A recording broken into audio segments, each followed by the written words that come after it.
Hey everybody. Hey Kevin. We're gonna be pivoting away from Next Fest. That's the announcement.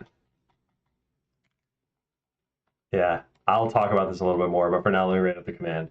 So Adam decided that it's best to wait for the summer Next Fest as opposed to being the one on February 24th. I gotta update fests as well. It just there just isn't much benefit for rushing things, and the game is going to take longer to make anyway. Wrong mic. Let me take a look.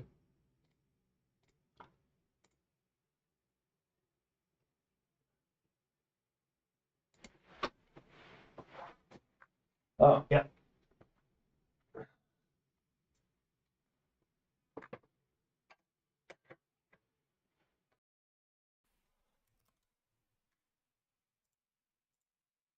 Let me fix that. Okay, this should be back to the normal microphone. It sounds normal now, right? And hey, Mootsie. Thank you for telling me that, Kevin. I had it plugged into my other computer still. Better, yes. Okay, cool. Yeah, weird that my voice command still worked. I don't think that should have. Huh, strange. Yeah, so let me finish writing this. There just isn't much benefit for rushing things, and the game's going to take longer to make anyway. I'm very nasal. You mean as in the quality of my voice or the quality of the microphone? Because I haven't really been talking since I woke up, which is what tends to make it sound more nasal. If I don't sound better in like half an hour, then something's probably wrong. Hey, Dio, thanks for the resub.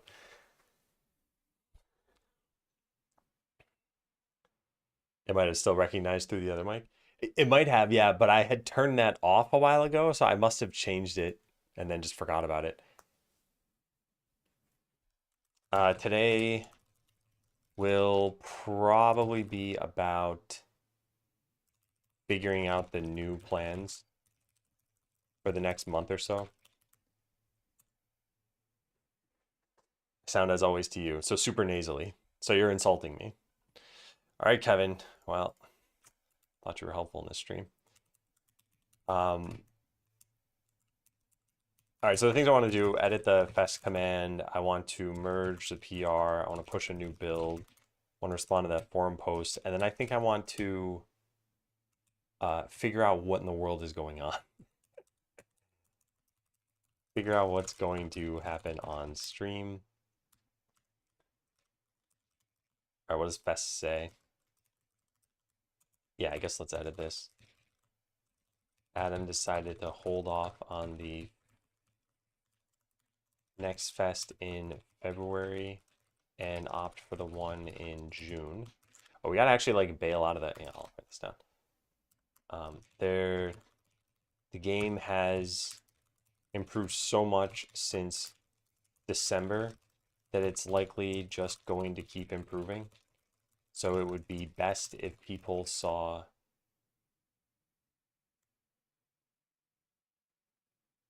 I guess a higher quality version of the game for their first time playing. All right, there we go. Hey, Atomic Man. Being on that roll on Discord really paid off, huh?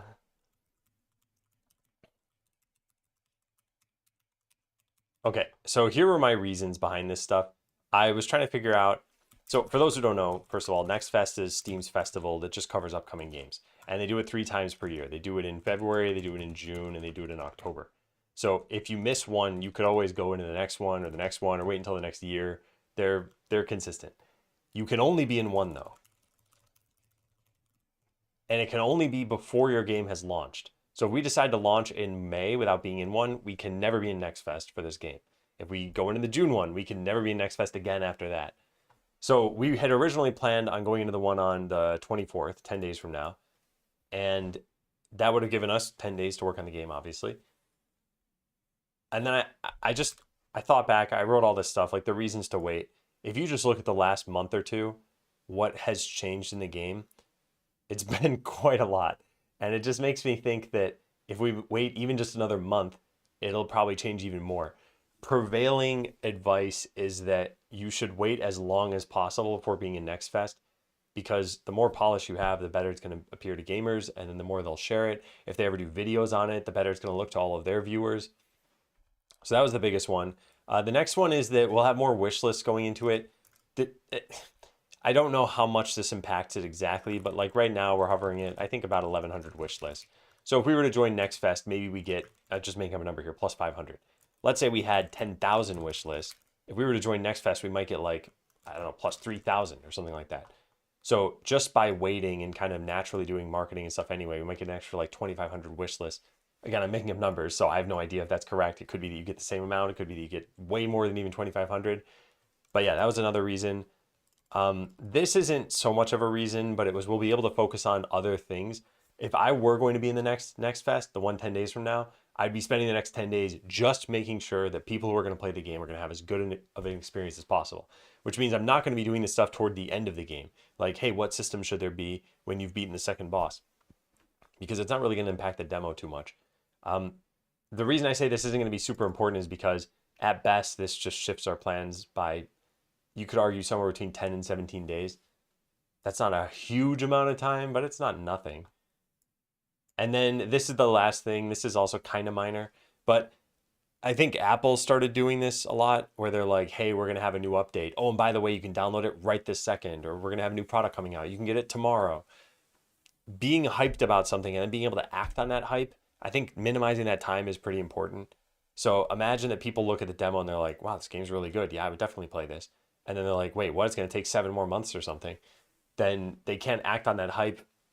Apparently, though, the reason this is not super important is because I was watching a video that someone shared a long time ago that Chris Zukowski did, the guy who was behind How to Market a Game. And he said that it doesn't really matter how long a wish list existed for before the game comes out. They all have the same general conversion rate. So yeah, I don't know how much that matters. The reason not to wait, these are not compelling. None of these are. One is that if we were going to enter early access, and we're probably going to do that, then we need to enter Next Fest before it. So now we are preventing ourselves from entering early access in the next 3 months or 4 months, maybe. I don't really think that's a problem. The other is that we're no longer lighting a fire under ourselves. Like if the next big deadline that's not mine is in June, then we could, do less. Although actually I think doing a little bit less is probably a good thing. And then this is the final part. It could be motivating to see people playing the game, making videos. And I don't think we should have this be a downside. We should still just be marketing the game. So I am still going to reach out to streamers. I am still going to kind of treat it like Next Fest is happening in February. And I think I'm going to ask at least 1 or 2 people to stream the game and just see what they think. Maybe that's not a good idea. Maybe it is. I don't know. Anyway, yeah, so my conclusion was we should retract from the festival. So let's do that. I'm going to handle this stuff. Let me look at chat again. Hey, Shorts. Hey, Dabu. Hey, Nuka. Think this new plan sounds very good. Yeah, thank you. You know, what's tough is there are reasons that are hard to figure out, like why you feel a certain way. And one of them that I did not list there is that a downside for me waiting is that I never said I was going to wait. Like I like following through on what plan I had, but you shouldn't do that all the time. Sometimes changing your plans makes sense. And that rubbed me the wrong way enough to the point where I'm like, are these benefits really benefits? Should we wait? Should we get more wish lists? Should we have more polish? And I'm like, yes, they're definitely benefits. We should definitely wait. So now that I've decided that, I'm like, yes, it makes overwhelming sense to do this. Anyway, let's go retract from the festival now. Let me go figure this out because I got to do this before I forget. I don't know how soon you have to do this. I think you can do it even a day in advance. Steam Next Fest, view registration. How do I cancel this? You're registered.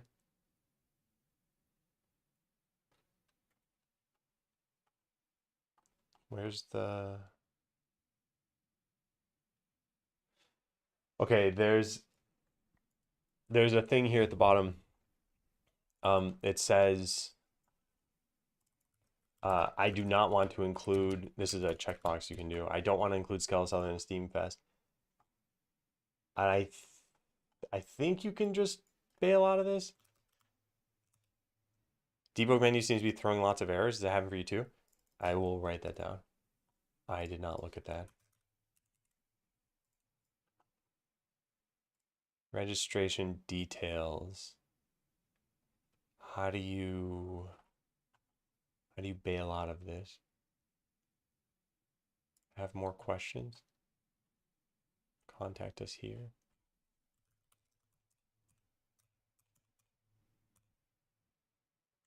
Ah, no, not there. I'm pretty sure you can leave or man. Here we go. Just return to the registration page by appending your app ID to a given edition's registration opt-in URL and deselect the checkbox at the very bottom. I don't think this is exactly how it is because now they're radio buttons, but I'm pretty sure if I just save this, it should work. So now it says registration status. Uh-oh. Oh, this doesn't look good. It says none of your games are eligible to participate now. Uh-oh. Hmm.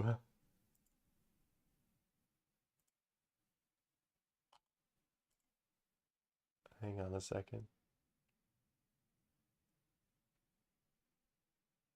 Oh, because the deadline has passed. Wow, interesting. Okay. The opt-in submissions deadline has passed. No further changes are permitted, and I am opted out. All right, cool. So we've fixed that. Eternity. Yeah. I didn't realize I passed the entry date. I'm like, uh-oh, I'm not eligible for a future one now, but I would be able to appeal it anyway. Okay, so now there is no Next Fest coming up. Let me delete this from my calendar so I don't forget. Actually, when is the June Next Fest? Steam Next Fest dates. Summer Next Fest. June 26th to July 10th. Let me just make sure that's the case over here. June, this says June 9th to 16th. I'm going to trust this one. All right, give me a sec. Let me put this here. June 9th to 16th.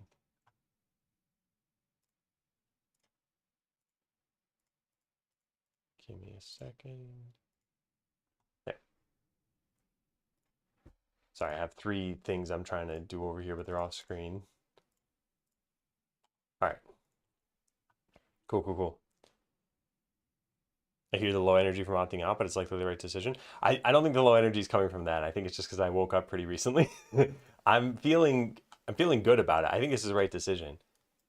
I need to figure out what's going to happen now, and there were some plans I was kind of holding off on that I need to now follow up on. Let's see. So this is done. Yeah, pivot to the March stuff earlier than planned. I don't know. I'm going to write this down here. All right. Debug stuff seems to be throwing lots of errors. Let's take a look at that first.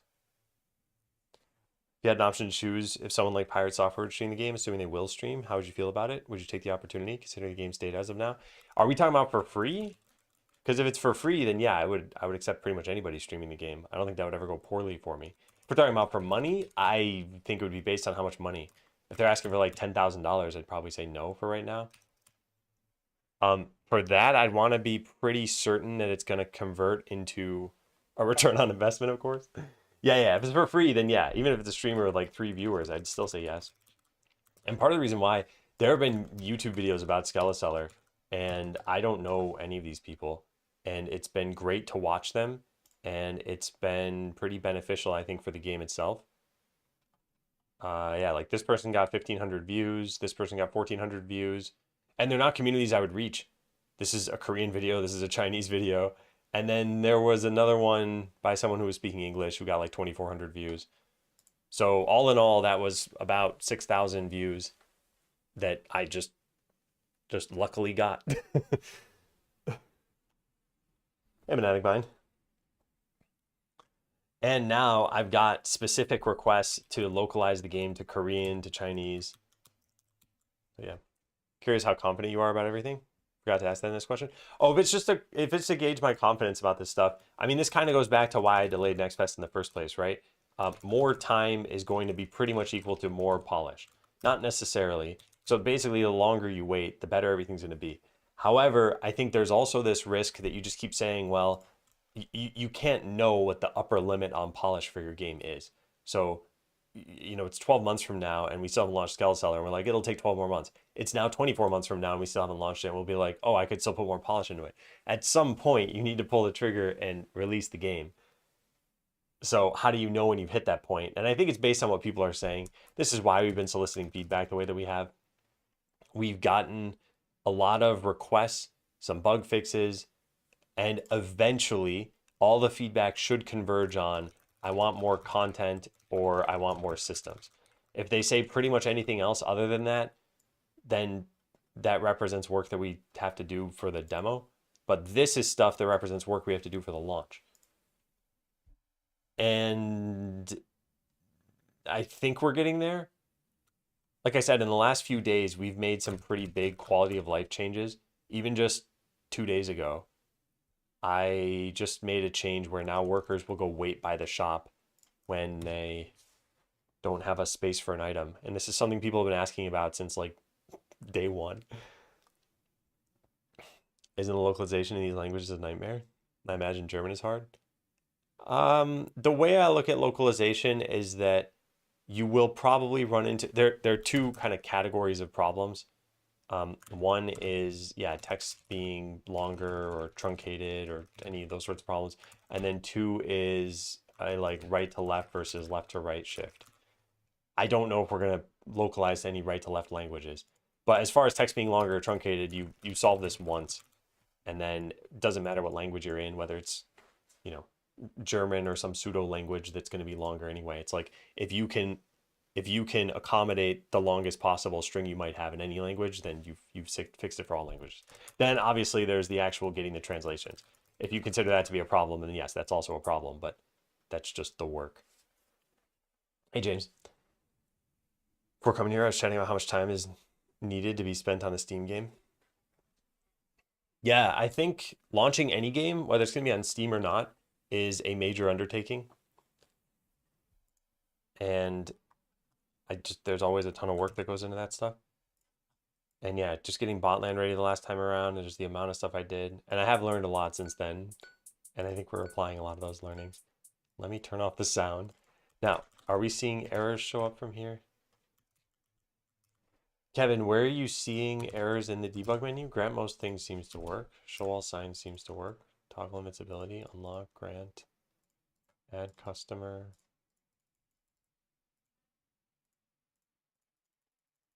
Oh, interesting.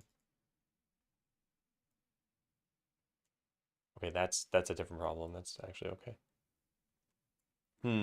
Yeah, it's strange. When I click anything, they seem to show up after a while. Let me get the stack trace. Okay, yeah. Yeah, it looked like everything was fine there. Maybe it's after loading a game that they show up. Or maybe going to the title screen.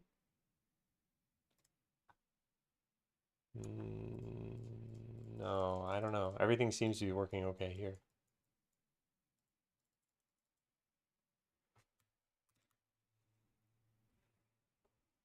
Hope we didn't embed any text into any images. Yeah, I wonder how big of a problem some of those things are. Like we have some images with text in them, and I kind of don't think it's going to be a big deal. Like this has the word hut there. If you didn't speak English or didn't recognize these characters, you'd probably be like, that's just a decoration. Those aren't even letters. But some things, yeah, we do have a little bit more. I think the tavern, yeah, says tavern on it. I don't know how I feel about that actually. Like if I were playing a Japanese game and it was localized to English, but there was still a building that had Japanese on it, I I think I don't think I would judge the game worse as a result of that. All right, so let's go merge the PR. I want to publish a new build as soon as possible. There's about 100 of these. Interesting.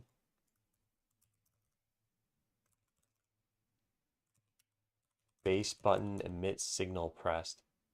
This sounds like the wrong version of Godot. This is coming from button supporting all clicks, this thing. And this is, yeah, anytime you click a button in the interface, which would be all of these. Yeah, left clicking any single one of them would do this.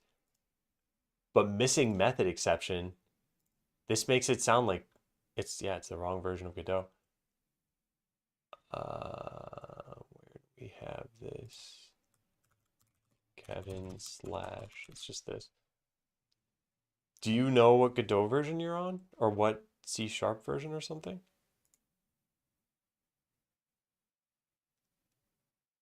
I wonder, where do we use this in the game? We use this for skill buttons. Is this happening for skill buttons for you too? If you left click a skill button, which is one of these big ones here. Well, I guess you need skill points. That would help. Yeah, if you left click a skill button, if it's happening there too, then this would imply that, yeah, this is the wrong Godot version or something.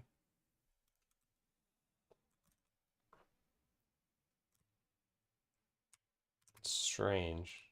Very strange. I wonder what happens if we search this.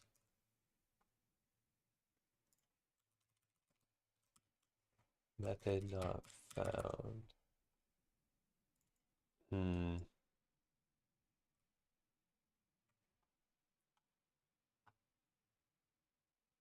Everything should be up to date. I'll check and report back. Strange. Missing method exception. Let's look for that. Like, is this something that just started happening for people? It doesn't look like it. Oh, here's one of them.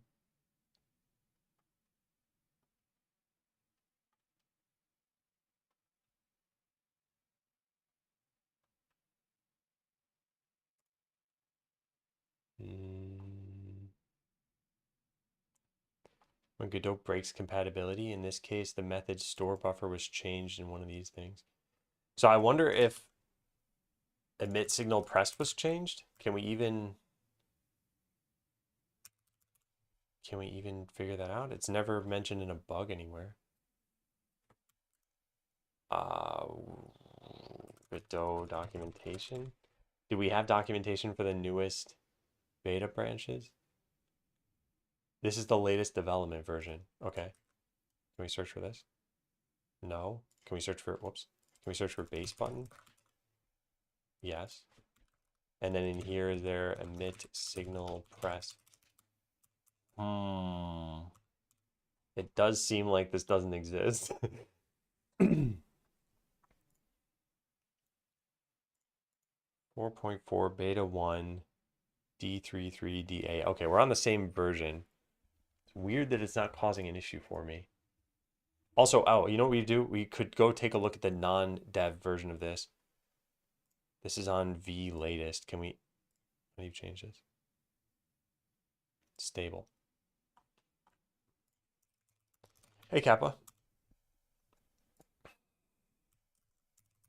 Emit signal. No, this isn't here either. What is going on?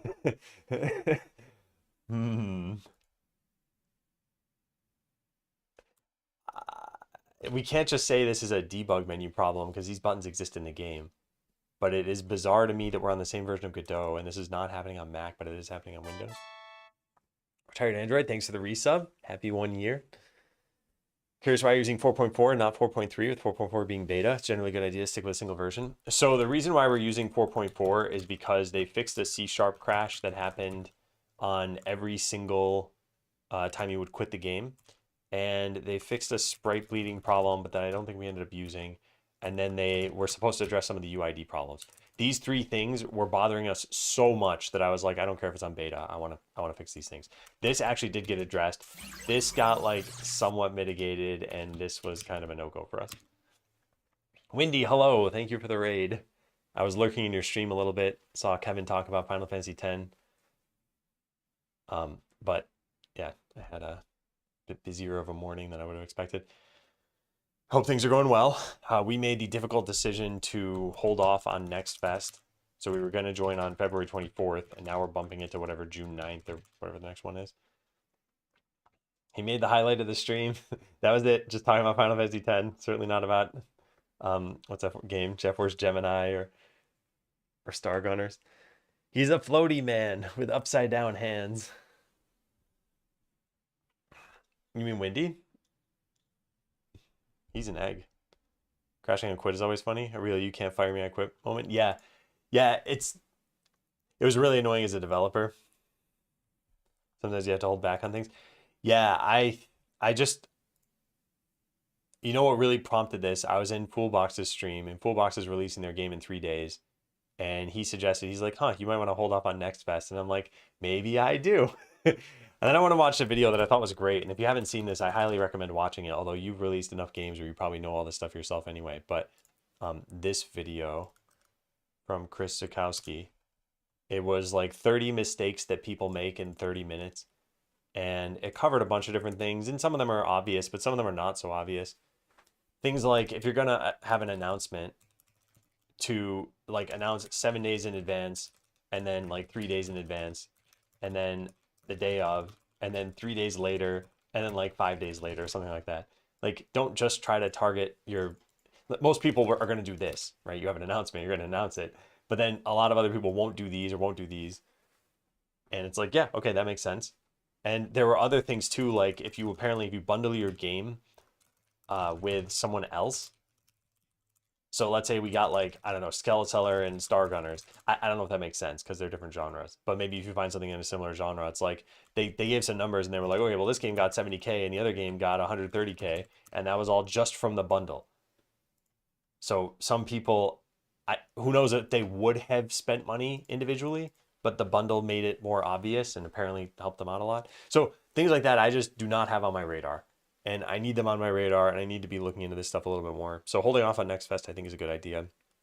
Also, I can still do a lot of the marketing I was going to do and still ask streamers to play the game.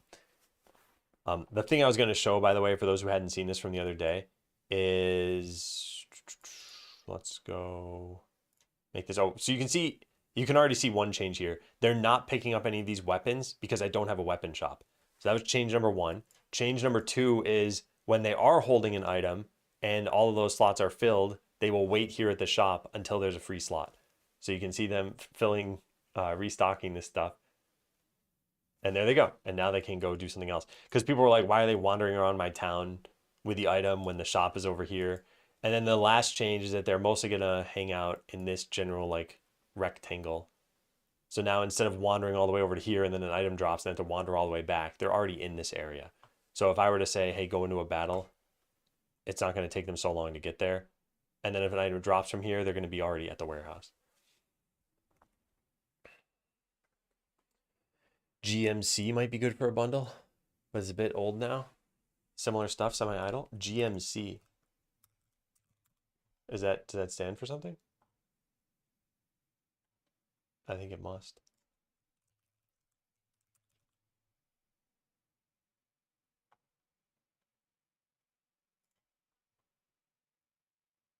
What is this game?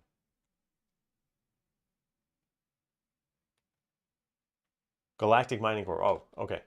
I see. Yeah. I know. I in the context of Windy, I know the game. I thought he was talking about some random other game that existed. This is kind of interesting, by the way. This showed up when I searched for this, and someone said, "Will you consider this to be an idle or incremental game?" And this person said, "I'd say no because there's no reincarnation mechanism. You never reboot your character. Every idle game I played forces you to reset to 0." Kind of interesting that this is one of the defining characteristics for them. Yeah. Yeah, I know Galactic Mining Corporation for sure. I played the game. I just don't know it by GMC. Yeah, new channel icon. I decided I'm gonna lean into the Skeleseller branding a bit more. I just, people, I raid people and they're like, "Oh, Adam learns live. What do you learn?" or something like that. And I'm not gonna change my name on the stream yet, but still, when you click a banner or something, it should probably show you. Oh, hey, I'm working on Skeleseller. Also, hey, Zanis. Yeah, so I am quite curious about this. Hi, TJ. And I wonder if this was happening for people already. It must stop this from even emitting, right? So that must mean that skill buttons just don't work. When I change emit signal press to emit signal name.press, errors don't show up. The ability buttons don't work. Wait, so you're saying that the error that shows up now, the ability buttons work? So this is purely like there's an error in the log file, but it's doing what it should be doing? Take care, Wendy. Have a good rest of your day. Thanks for the raid. Hope you have a good day too. And yeah, I might catch you in the afternoon or something. It's just Adam24642. Just sounds wrong to say.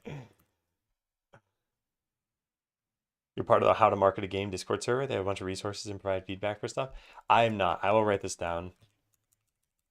I think I need to look into this a little bit more. I think what's tough is if you knew, let's say you're working on any project, and let's say you know that it can make $5 million or whatever. Just pick a number that you think is really, really good. You're going to do everything in your power to get that amount of money, probably. You're going to say like, okay, I need to figure out how to market such that I'm going to get that money. But that's not how projects work. You have a project and you don't know, could it make 0? Could it make 5 million? Could it make 250 million or something like that? And if you know it's never going to make money, you're not going to spend time doing anything. If you know it's going to make 250 million, you're probably going to belabor the marketing of the game and make sure it's as polished as possible. So this is kind of where I'm at right now, which is like, I recognize that I have maybe like 40 good hours per week to work on something. So how much goes into code? How much goes into game design? How much goes into marketing? And recognizing that I'm not going to spend 3 years on this game unless someone told me, yeah, you could make $1 billion off of this game, or like you will make $1 billion, but you need to unlock the correct allocation of this time and spend enough weeks. And since we don't know that, it's like, well, okay, how much time am I going to spend in the marketing side since we, don't know how well this is going to do. Ability buttons don't work, but the debug menu works. This is very spooky. Hey, Unknown. It is going quite well. How have you been? I don't think I've seen you in a while. Yeah, it's been about a month. There have been some big changes to the game, and I want to publish a new version today. But I think the 3 biggest changes that I made in the last like week or so. Oh, Ifrit, thanks for the sub. Welcome, welcome, welcome. Yeah, so if you want just a quick overview of the quality of life changes we made, change number 1 is that we made it so that when you're, oh, they took my item. When you're dragging an item somewhere, you only need to get in the general vicinity. So as soon as I'm already over here, I can just drop this and it'll put it there.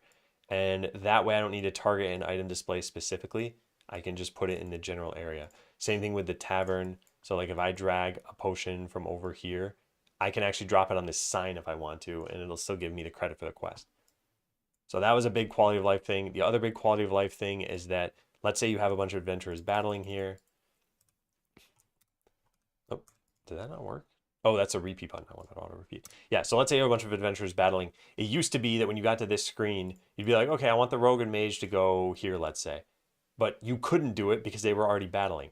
Now you can just start the battle anyway, and it'll close any windows that they were in and let you start it. So that was nice. And then the last thing is the thing I just showed, which is, let's say we have a bunch of potions here. When the shop is full and there are workers holding potions, they'll just go stand at the top of the shop now and wait. So that way they're not wandering around town confusing people. Never seemed to me like you were monetarily driven. It seemed like you wanted to see if it was possible for you to make an idle game that you yourself like and is different in the genre. That is true, and yet, so here's what I'd say. Botland, when I look back on it, was probably like 90% passion project and 10% a business. And if you're trying to make a business work, this is not a good way to pursue things. So Skeleseller, I would say, is probably like 60-40, and not because necessarily like that I care so much about the business aspect, but because I'm trying to get better at it, and because I'm married, because I want to pull in some money. Yeah. So I think it's cool to think about from this point of view. I don't ever want to become a company like, let's say, EA, where games are just their business. I want to still care about the games that I'm making, and I definitely do. I think if you make like 10 games in a row and you realize how much work goes into each one of them, then the 11th game, sure, it might be something that you find fun or that you enjoy playing, but it's probably going to feel more mechanical just to make them. And you learn lessons with previous projects? Yeah. Yeah, although if you learn a lesson and it steers you towards something you don't want to do, I don't, I shouldn't be generic about this stuff. Like, I might have learned a lesson of just, I like doing games as passion projects. And if that's a lesson, then I don't think the conclusion is like, now go make money anyway. It's like, well, just keep games as a hobby or something, or find a way to make them such that it doesn't matter. To be AE. What about entertainment by Adam?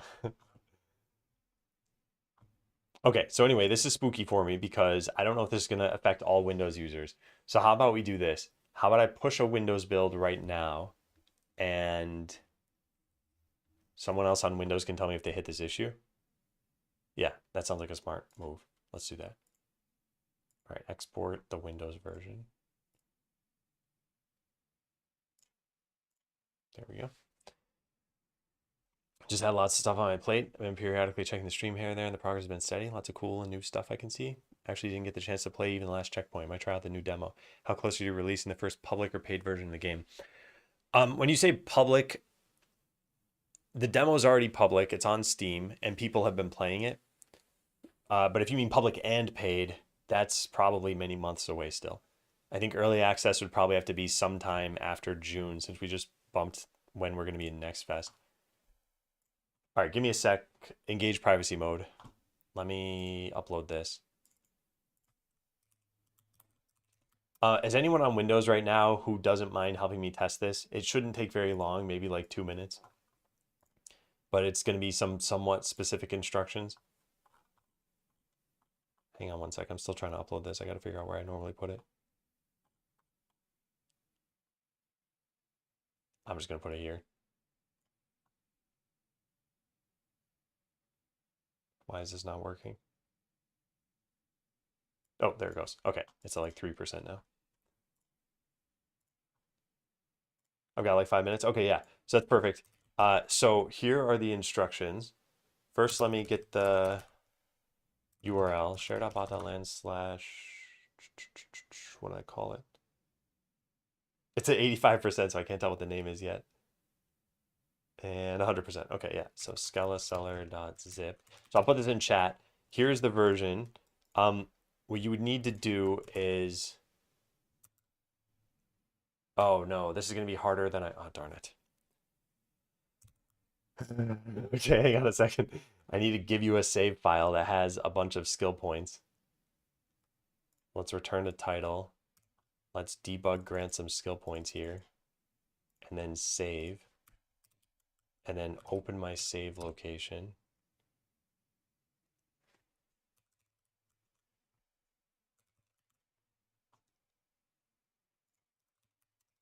There it is. Okay. So it is download save.json. Yeah, there. Download this. And then I load the game and yeah, good. It's saved with, oh, it says defeat an elite enemy. Drat, no, hang on. I messed this up. Oh man. All right, let's just go defeat an elite enemy. Let me do this again. Sorry. Yeah, we need to get to the point where there's a button that you can click. I guess I could have just added the button in. Why is this not working? There it is. Start battle and win. Okay, so now if I save this and upload that.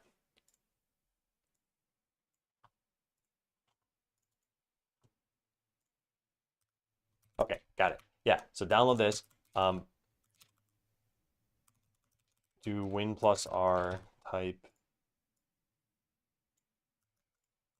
this, move save.json into the save data folder.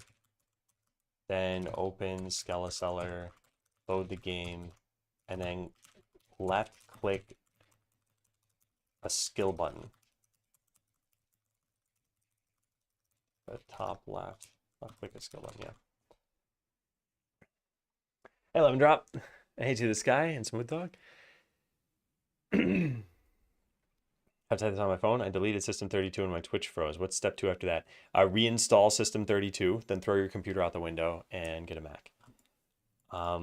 Yeah, so if anyone doesn't mind running this, the whole point is to figure out, like, can you actually click these buttons? So the skill buttons are these, just to be clear, the big picture ones, not the plus button. If you can left click and right click these, then everything is fine. So that's the question. Does that work on Windows? And here are the instructions on how to validate that.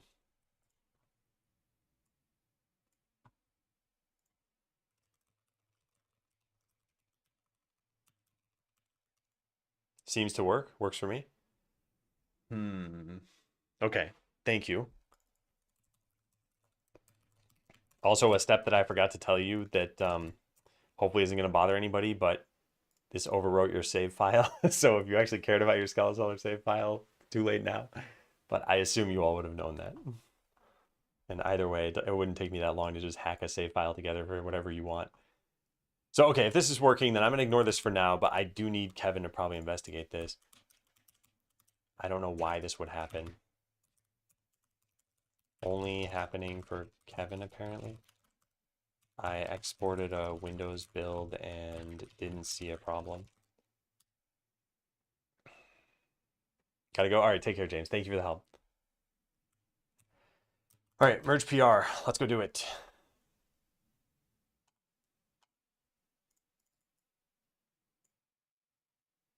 Oh, huh.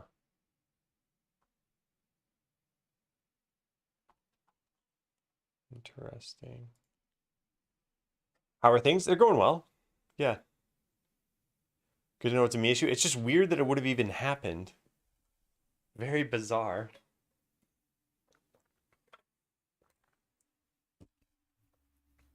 Okay, just restored it in icon button.tscn, which is what all the other places use, as far as I can tell.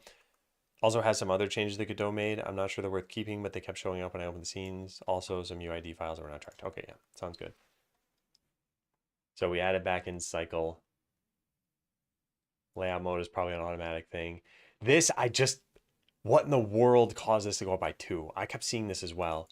I'm going to assume there's no problem. But when we get this PR, we'll have to check it. Yeah, so okay, everything looks good here. Now it's 782. So GHPR checkout 782. And launch. And let's make sure to look at the battle panel. Excuse me.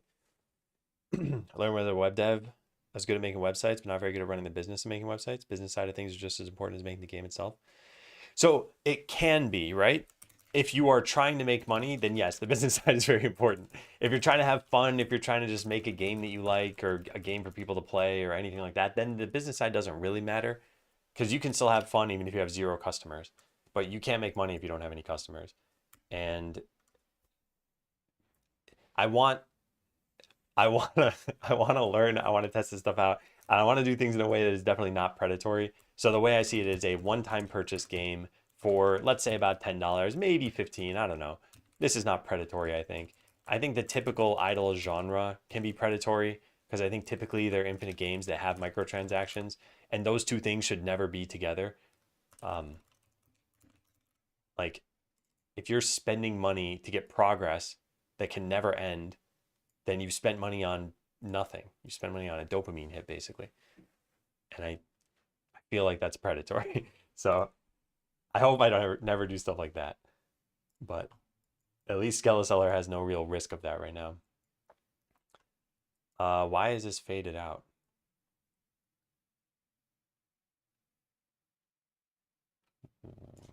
What?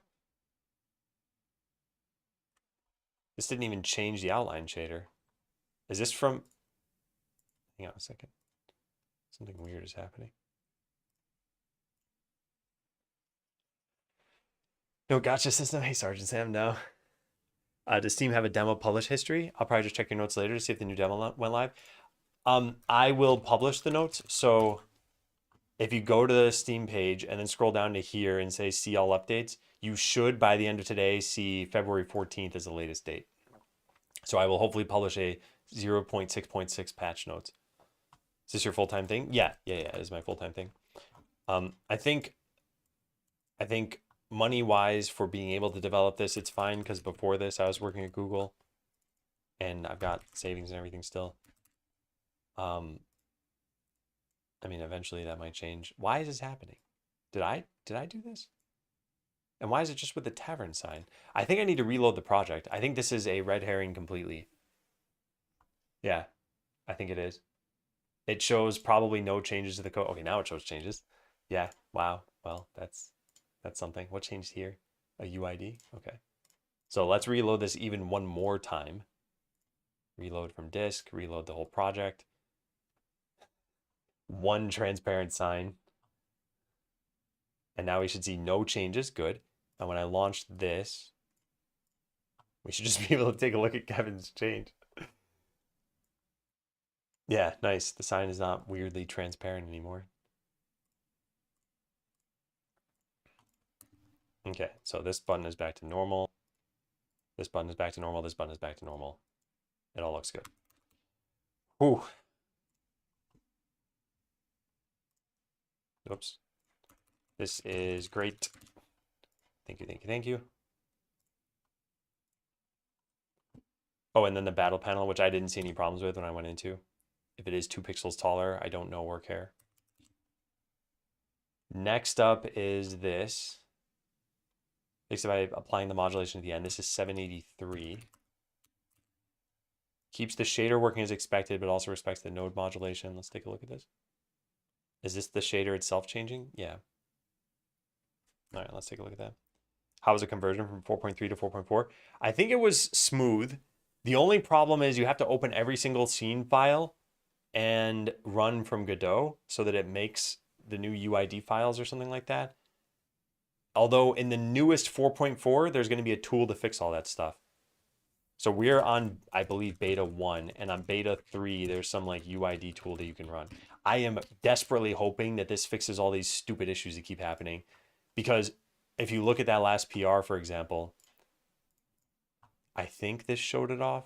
There was a change here. Yeah, this. Well, this is not an example because we actually did change the icon. But a lot of times we see that a UID changed for just no other reason. We just open a file and save it, and it's like, oh, okay, there's a UID thing. And then this problem, the new 4.4 adds in UID files that literally are just one line. They save the UID. And sometimes they don't get checked in, and sometimes they don't get generated, and sometimes, I don't know, there's a bunch of little weird things. So I'm just hoping that stuff all gets fixed.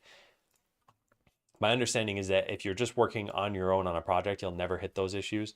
But working with other people makes you hit those because of some UID cache that Godot has. Okay, so the only way to test this part is to go through the tutorial, or I guess to be very, very fast at things. But it's much easier to just go through the tutorial. So let's try this out.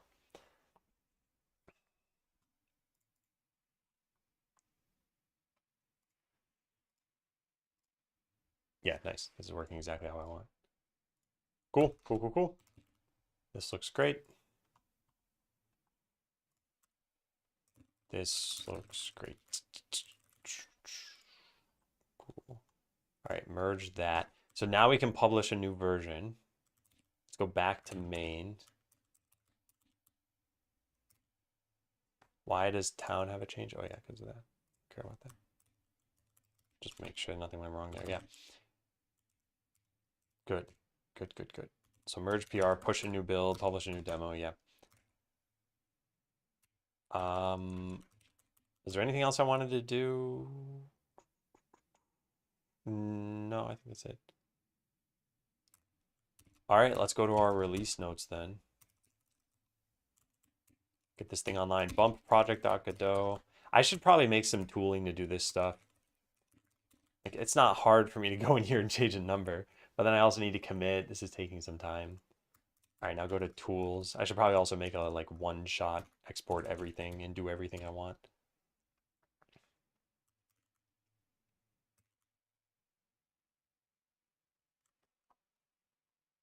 Oh, there's another tool I added, CD tools. What's it called? Mac.sh? Open exported Mac build.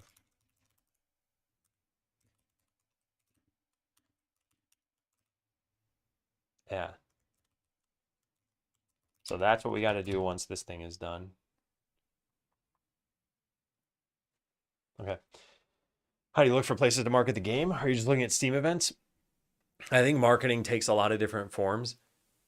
And I think the Steam events are just one of those forms. I think other ways are just um, talking to influencers, talking to even just friends you know who might be making a YouTube video or a Twitch video or something like that. Then getting the word out there through communities, maybe Discord or Reddit, posting on Blue Sky, Twitter, those sorts of things. Excuse me. And then more traditional things like ads if you want to. I think the things I'm going to be doing are going to be on the more free side of things than the ad side of things. So the next steps I have are reach out to some streamers and ask them to play the demo on stream. And some people have already done this. Some people I, like I said, I didn't even know did this on YouTube already. And I think that's been really good. Wishlist counts haven't been going up as fast as during the event, of course. So right now I think we're sitting at 1111. And if you look at the last, so let's just click year to date. Where's the chart? There it is.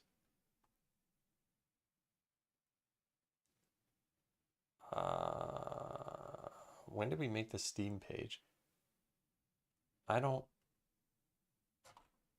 know when we made the Steam page.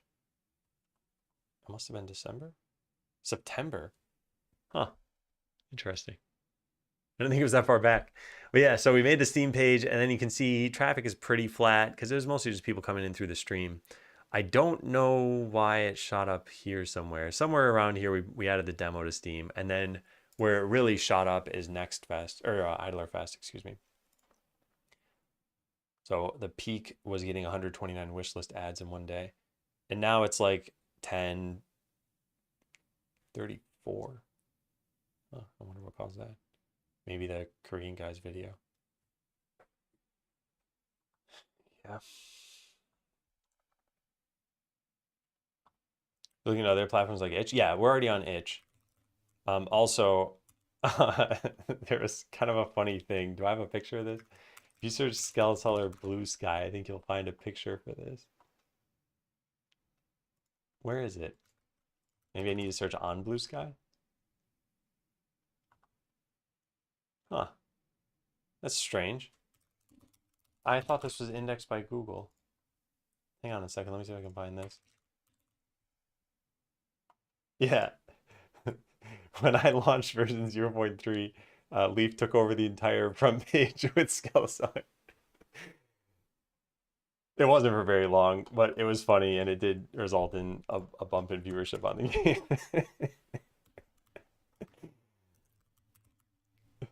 Okay, so all of these are done. Now we need to go test this out.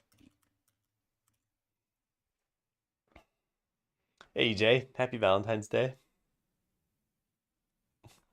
EJ, did you continue with your mental fortitude plan? What is going on with this? Can I have this just automatically replace everything? No. Cut this out, cut this out.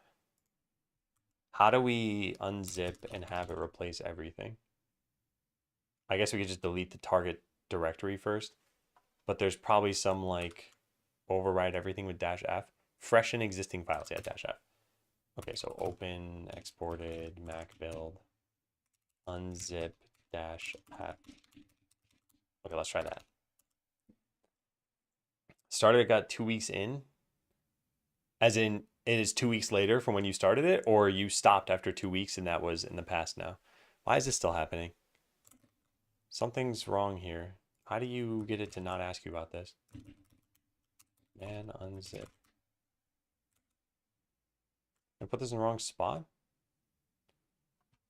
By default, it queries before overwriting. -O can be used to suppress the queries. -O. Where's -O? Whoops. Overwrite without prompting. This is dangerous, so use it with care. Oh, whatever. Let's just delete the directory first. Doesn't matter.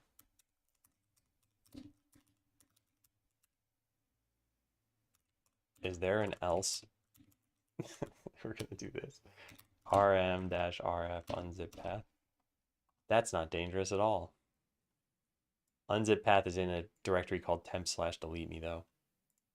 Maybe we should write this here. Echo removing old directory unzip path. Okay, let's try that now.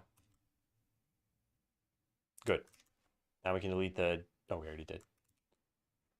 Stopped after 2 weeks. Wait, but the whole point is that you're not supposed to stop.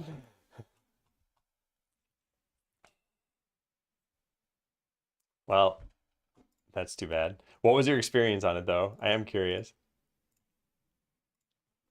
Okay, so first thing we should see 0.6.6. We do. If I load a game from here, we should see the new icons in the town hall. Good. These are new as of yesterday, by the way. I don't think anyone's seen these before. But we used to have the generic icons, and now we have custom drawn ones for Skeleseller. They look good. All right, let's do that. This thing should automatically dismiss. Good. I'm going to just test some little things out here and see if this is working. That is working. And then let's actually get a potion. Why do I have all this money? Oh, we have the new fireball graphic too.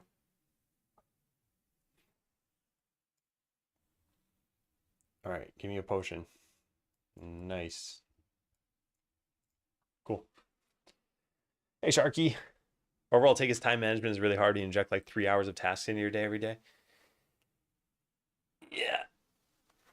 I wonder if that's the whole program and that you could have someone do 3 hours of anything, and just by having them work that in, then they're mentally strong. That's it. That's all it takes. So you'd be like, I don't know, stare at the wall for 3 hours. Okay, this part's done. Next is upload to itch. Let's go to that. Upload to itch. And then also upload to Steam. Let's do that too. Good, just let those things run. While that's running, let's check these things in. Update release instruction.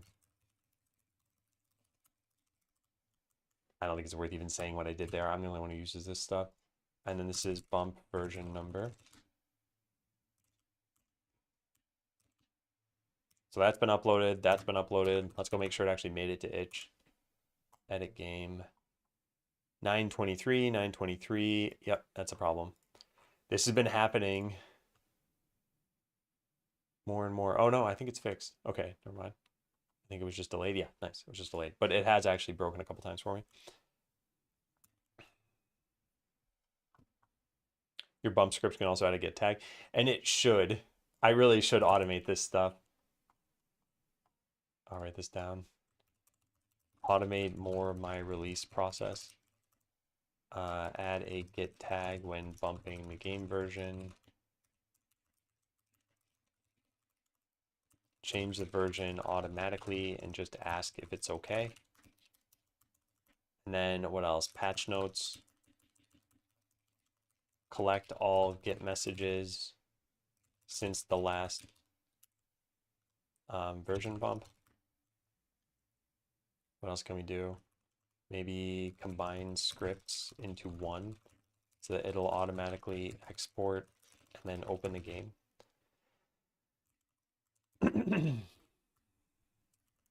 Or it could just be a guided flow. Choices like upload to Steam and itch. Yeah, we should probably spend an hour or two doing this someday. I'm not gonna do that right now though. Where do we leave off with this? So it's on itch already, and it's on Steam but not in the right build. And then I need to go make this be live. Give me a sec. Is this online? Yes. Okay, so here's what I'm gonna do. I'm gonna click default over here. And we're gonna call this 0.6.6. Set build live, which actually will not set it live yet. It's gonna ask me on Steam Guard, which I'm not gonna open yet. Instead, we're gonna post an announcement about this. and see past events here. All right, so game update, small update. Take one of these. Hey, we got 2 thumbs ups. Nice. All right, how do you do this? Edit. Come out here in a .NET -- info. Should probably do it from here just in case the directory matters. Where is the copy button? Copy output. Gist.github.com. .NET. Cool. Oh, you got it already? All right, take care. Sorry, I was saying take care to Ifrit because I combined your 2 messages. Thanks for the stuff, Ifrit. And see ya. All right, so 0.6.6 patch notes. Even more quality of life features. Okay, how do we get the quality of life features? Get log. All of this. All right, what's important here? This doesn't matter. This doesn't really matter. Restore auto battle doesn't matter. Change texture filter. Stop hardcoding volcano. Reward steam tip doesn't matter. That could be helpful. Fix shiny loot. What do we do? Oh yeah, I made it show item values. Oh, I didn't show this feature off. It's kind of minor, but again, it's a quality of life thing. When you hover over a potion, it says value 3G. If you were to go get shiny loot, now when you hover over a potion, it says value 4G and says how it calculated that value. So I think that's pretty nice. Fixed comments should be in the release notes. Should be just the big bold text. That's all we say. Oh, and some quality of life features. Hide close button during tutorial. Customize slime contextual tip. That one was kind of nice. Updated that. I like that too. I like that, but that was I think kind of minor. Stop buildings menu camera panning. Yep. Add a bunch of debug functions. Doesn't matter. Oh no, we made a typo in a commit message. All right, well whatever. That's pretty important. That doesn't matter. That doesn't matter. That's good. That's slightly improved selection rectangle. What?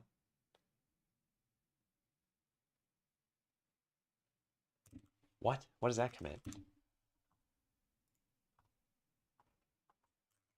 Selection rectangle. Oh. For party members. Yeah, that's not important.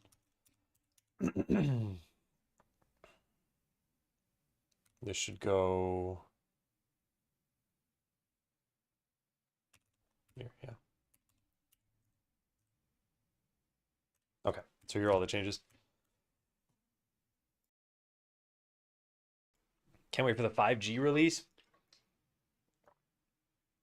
And the 5G foil item. Collector's edition potions. You can make these give you, well, I don't have the money to do it. But yeah, you could make these give you 5 gold, I think. All right, let's go back to this. Copy and paste. Okay, there are a couple of big quality of life updates. Then the usual set of minor improvements and fixes.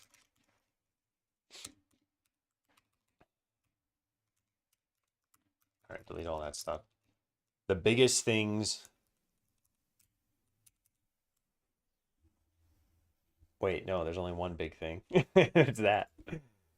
Aw, man, we already submitted the thing about them waiting with items? I don't remember that. Yeah, I don't remember that. Where are the last patch notes? Yeah, I guess we did. Huh. All right, so I guess not even more quality of life features. Another big quality of life update. No, that's kind of silly. I don't know what to put as a subtitle. Fine, let's just delete that.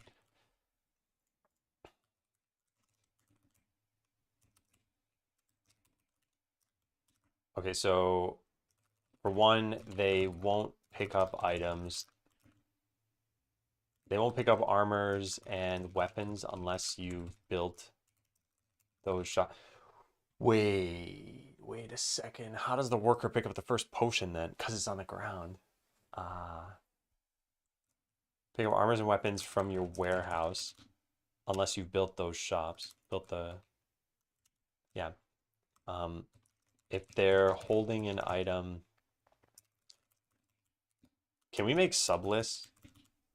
How do you move up and down so fast without arrow keys? Oh, I have arrow keys. So these three keys, U, N, E, and I, if I hold this key with my thumb, they turn into up, left, down, and right. So my fingers are already on these keys and I can switch between letters and arrows very quickly. So yeah, that's the theory behind most of this keyboard. It's like if I want these same keys to be numbers, I press this and now they're numbers. So there's very little hand movement when you're using this keyboard. You probably can nest lists and I just don't know how to do this. Test and then put another list. Test. This is, I don't know if this is even gonna look correct. Preview. Oh, nice. Okay. It's just garbage, garbage to type.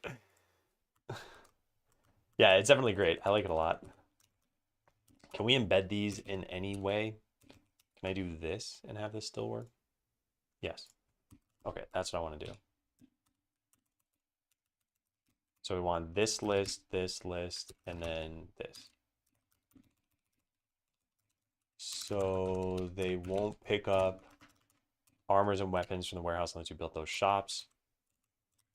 This next one is if they're holding an item but don't have an available destination in a shop, they'll go wait at the shop rather than wander around. A PP break. And happy Valentine's Day. And then there was one other small change. I don't remember where it was. Oh yeah. If they're not holding an item, they'll wander around closer to the portal and warehouse so that they don't have as far to walk when an item finally does appear. Okay, that's good. That's the biggest quality of life stuff. The next things are not super important. Add an editorial tip. Used to be that after building your potion shop, I guess I should say this, now after building your potion shop, the game will say, wait a second, where is it? Finish tutorial tip.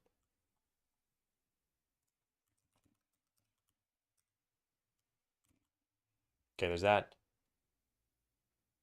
This probably isn't worth saying. Item values.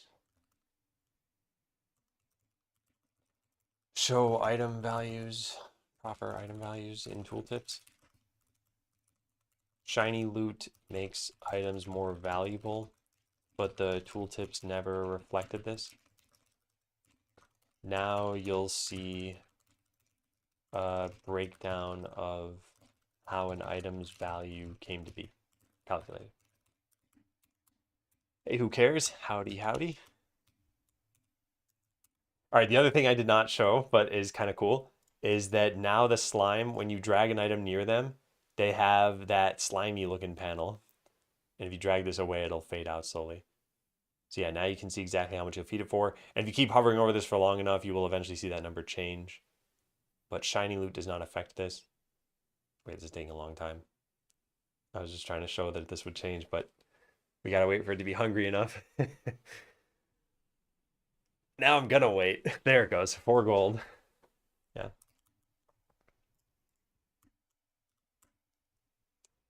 What else did we do there? Yeah, make, what does it say? Feed item to slime. Make slime's value tooltip more flavorful. It is now covered in slime. And has the value in a more visible, in a more,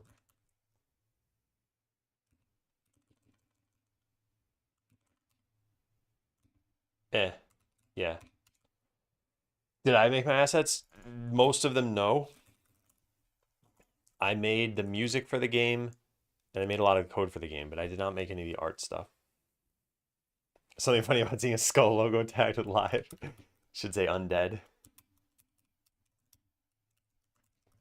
Update town perks icons. They are now custom made for Skeleseller.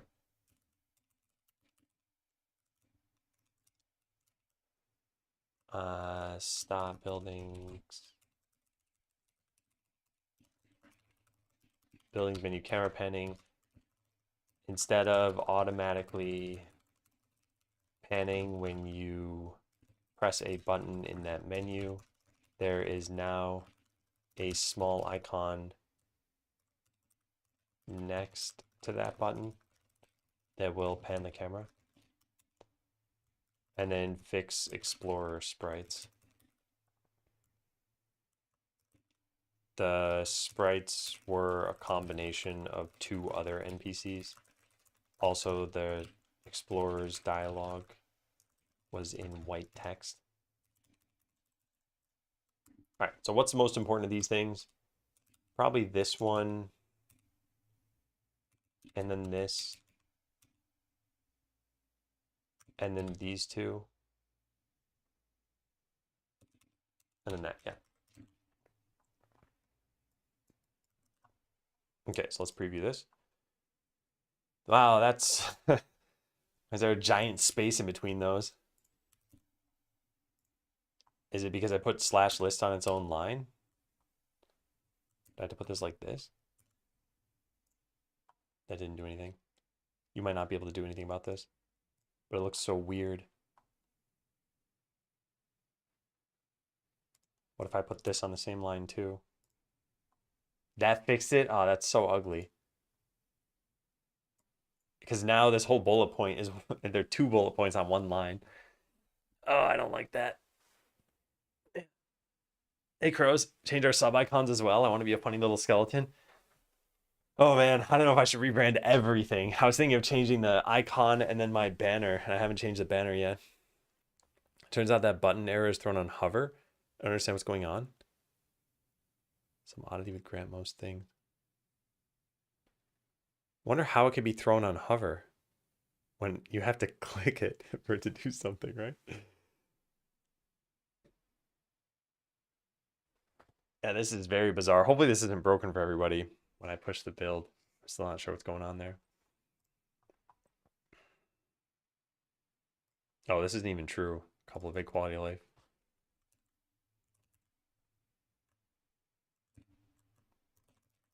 More patch notes, still actively working on improving Skeleseller as much as possible. Okay, I'm gonna save this. I think we're good enough here. Publish. Sure. And now let me go push the build. I have to use my phone for this. Steam guard, pending confirmation. Done. All right, so now if you load up Steam, you should see the new build. You should see the event on the Steam page, right? Why is it not showing? Wait, what? Did I not publish this?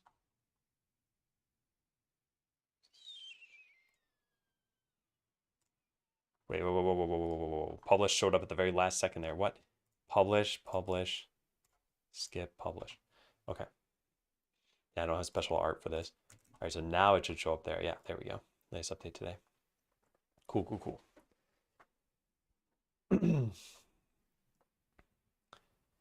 Why not? Let's hype the game. It's a lot of changes if I were to do that. Plus, my name is still going to be Adam Learns Live. I probably won't change it to like Adam Makes Games or something. Oh, and then respond to this post. What does this post say? Okay. As of, yeah, let me do that.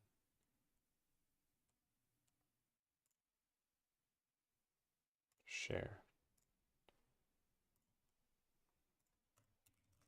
Update. I just fixed this in version 0.6.6. See the patch notes here.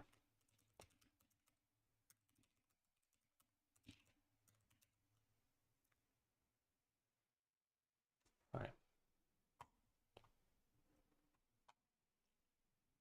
Cool. Yeah. So we're done with this stuff.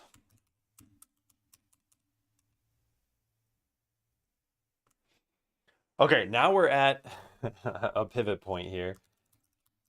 I just mentioned earlier today that we're not going to be aiming for Next Fest in February. We're going to instead aim for it in June. So I need to figure out what we're going to be doing in the next few months. And I still have all the festival prep stuff, which I guess we should probably... I'm not actually sure what we should do here. Does this have a due date of February 4th? Yeah. Edit. Next Fest is on June 9th. I'll just call this Next Fest Prep. Due date is going to be June 9th. Save. Okay, so overarching things. I got a bunch of things written down over here. Want to prioritize localization. I don't think this is important for Next Fest. This is still like an after Next Fest, I guess. Resume mentoring. I should probably reach out to people this weekend. Weekend, update the mentoring contracts and reach out to people. Just make a YouTube video maybe on Tuesday. Make a YouTube video about the changing plans for Next Fest. Also, just show off any big updates to the game. Maybe talk about seeing other people's YouTube videos. I need to test new systems, need to do this issue. Yeah, so big areas that we could work on.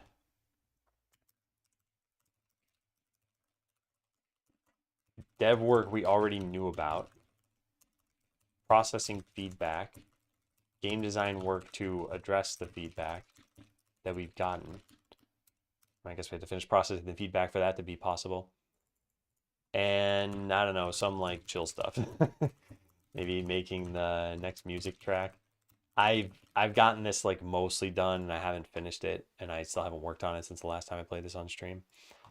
But what I'm leaning toward is this and possibly this. I don't know if I want to do dev stuff today. If you're looking for the GitHub for Skeleseller, that's private.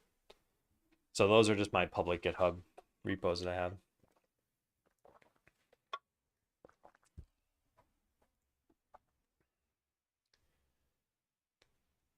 Yeah, I think it's probably best to process feedback.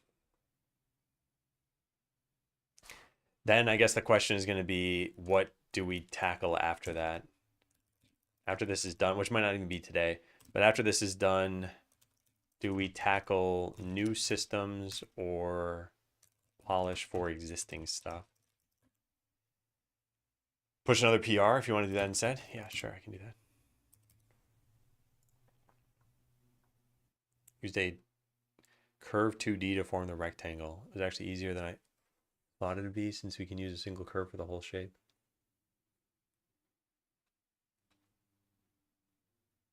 Wait a second. I know you said ignore the broken textures, but didn't we fix this in a way that that can't happen anymore?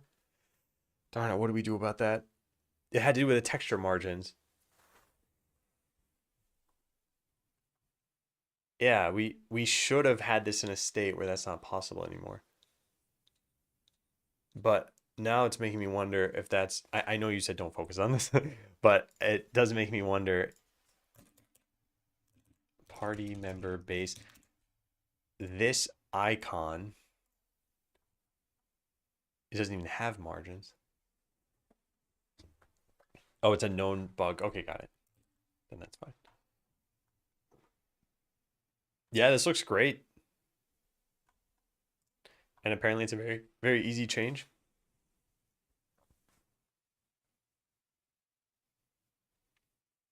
Rounded rectangle, get rounded rectangle.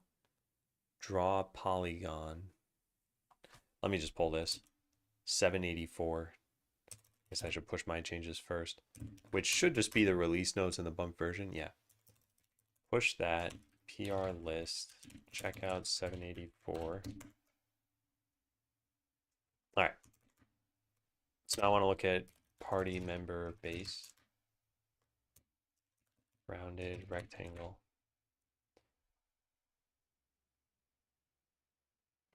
Shape curve.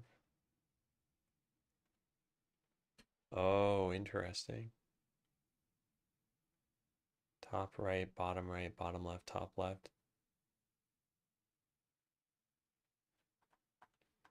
I wonder how many points this gets tessellated into, because those curves have to be individual points that get approximated. I'm curious about that. Let's put a breakpoint there.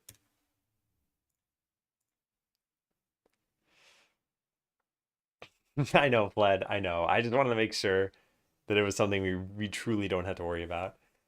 But hi. All right, so it should break in pretty much immediately. Yeah. And then how many points is this?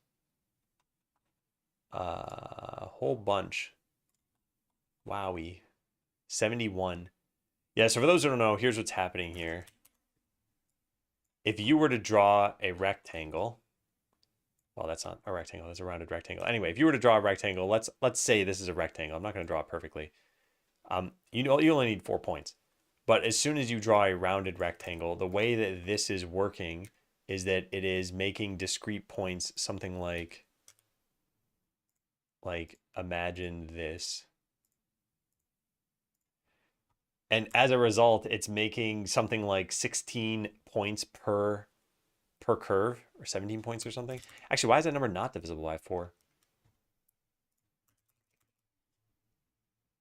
Oh, it is. I thought it was 71. Oh, 71 was the top index. Okay. Yeah. Can you make it less smooth?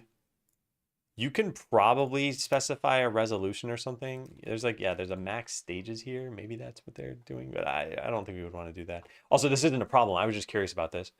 I just want to see if it's working the way I expected. If you want to have it tracked, here are the Godot issue in the NVIDIA thread that tracks it. Also for the curve. Tesla accepts some parameters. Yeah, and I don't think it's important. Hopefully it's not. We do cache the rectangle, right?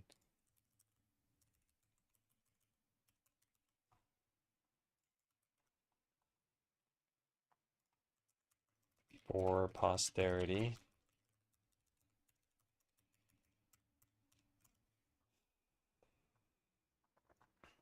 Okay.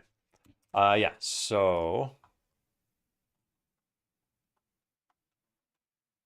we save off a proper rounded rectangle here, and we just say get rounded rectangle. I guess it wasn't that hard to compute here. Draw a polygon of those points with the color that we have. And that color is used for everything, I guess. Right, rectangle. Turn new.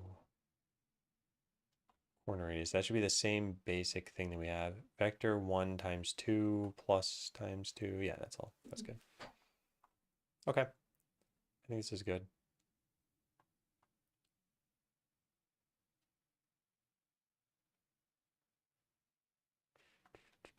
Yeah, cool.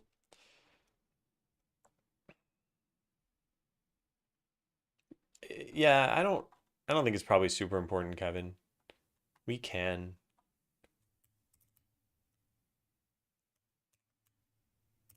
All right. Yeah, it's funny how little of a change this is, and yet it just looks so much better now. Like we used to not have rounded rectangles there, and I have the old version open, I'm pretty sure. Yeah. So there it is with pointy rectangles.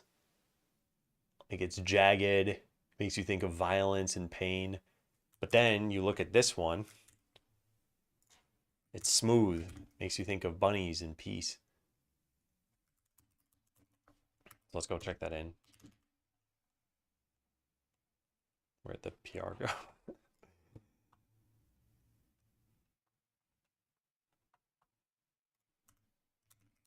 such a small change, for such a small visual change. This really does a lot. Comment and unplayable. That's right. Hey, life's faded. Why do you have to do it with lines? Godot doesn't have rounded rectangles. I mean, all a rounded rectangle is when it comes to rendering is a series of points that they're going to draw on the screen. And no, Godot doesn't have them by default, but it has the tools to make them, which I guess is obvious because we made them. But yeah, you make a curve 2D and then add a bunch of points to it, and it'll figure out how to tessellate in between them. Okay, unfortunately, I'm not going to publish a new build just for that. I guess I could, and it could have the same version number and everything too, but it's not worth it. So let's go back to the main branch.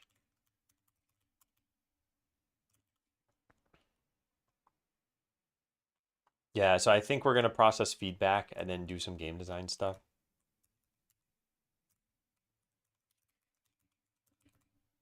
All right. Okay, that's all of this. Look at feedback. Have we gotten any more? I was at 20 responses. Yeah, we're still at 20.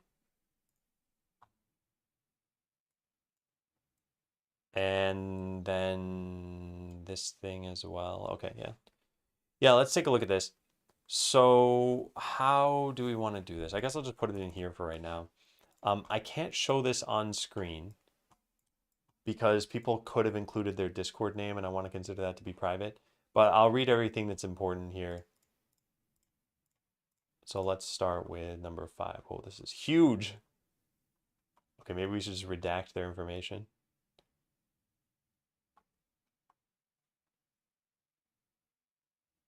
Yeah, I'm going to just redact their information.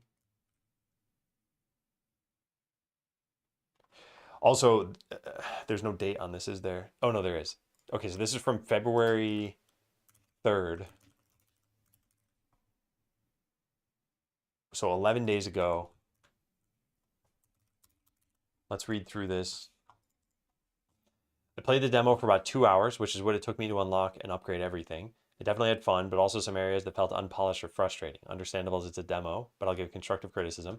I'm focusing on gameplay, as I'm guessing you're already aware of any bugs I encountered. This is all my personal opinions and quite possibly doesn't match the game direction you have in mind, and if so, that's totally fine. I've not played many idle games, so I'm approaching this from the perspective of someone who plays video games generally, is interested in indie game development, and drops by your stream every so often and wants to support what you do. It was a lot of fun. I'm going to just delete stuff as we read it so that I don't need to keep scrolling down. It was a lot of fun to battle the bosses, fail and figure out better skills, hire more adventurers, do more quests, etc. to power up, more trial and error being required to be good. Okay, so let's just write some things. Wants more trial and error from battles. Art is really nice. Enjoyed the music too. It's pretty good. Liked building new buildings in the town. Maybe that could be leaned into more by letting me choose where buildings go, decorating things, etc. So I'm going to respond not just to the feedback, because I don't want to sound defensive here, but I do want to explain some of the decisions behind this stuff. The letting people choose where buildings go, I recognize that some people want that decision point in the game, but if you can choose where a decision goes, then you necessarily have one of two results. Either you can make bad choices, or you are able to fix any decisions. And whether or not that costs money, maybe it costs money, maybe it doesn't.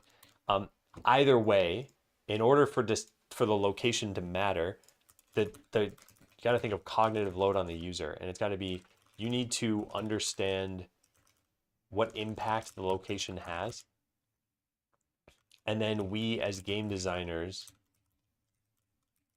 need to have some of those trade-offs in mind. So as an example, let's say all you had in the game was like a shop and a customer spawn point. If that's all you have, you're going to want to put these as close to each other as possible, and now there is no decision making to be made.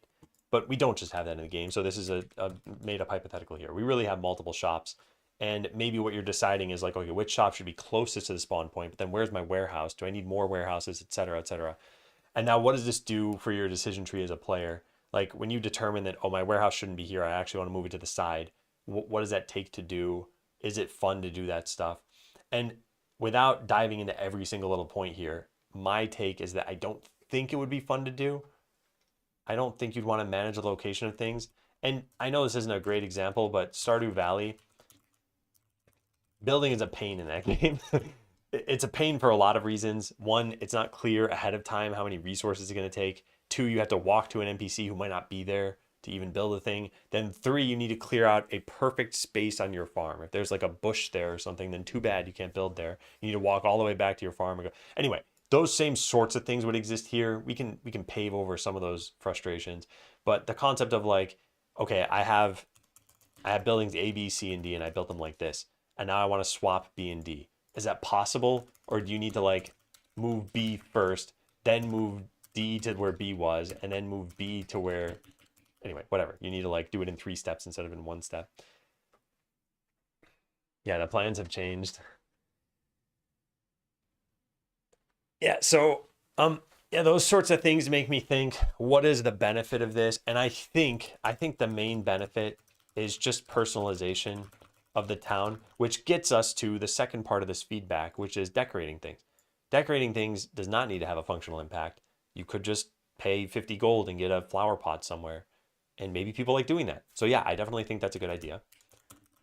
Wants decorations. Maybe you can just pay some money to get purely cosmetic things for your town, e.g. flower pots, that you can place wherever you want. Yeah, maybe there are skins or colors for buildings. Yeah, so I like that idea, but I don't like the idea of, okay, your warehouse is in the middle of the map. Someone can choose to place it at the upper right.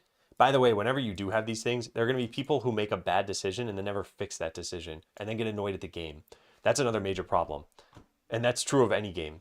Like, let's say you're whatever, just as a stupid example that I always love going back to, but you go to Diablo 2 and you're playing a character, just pick any one of these things, and I don't know, you were like, I'm gonna put all 20 of my points into amplified damage.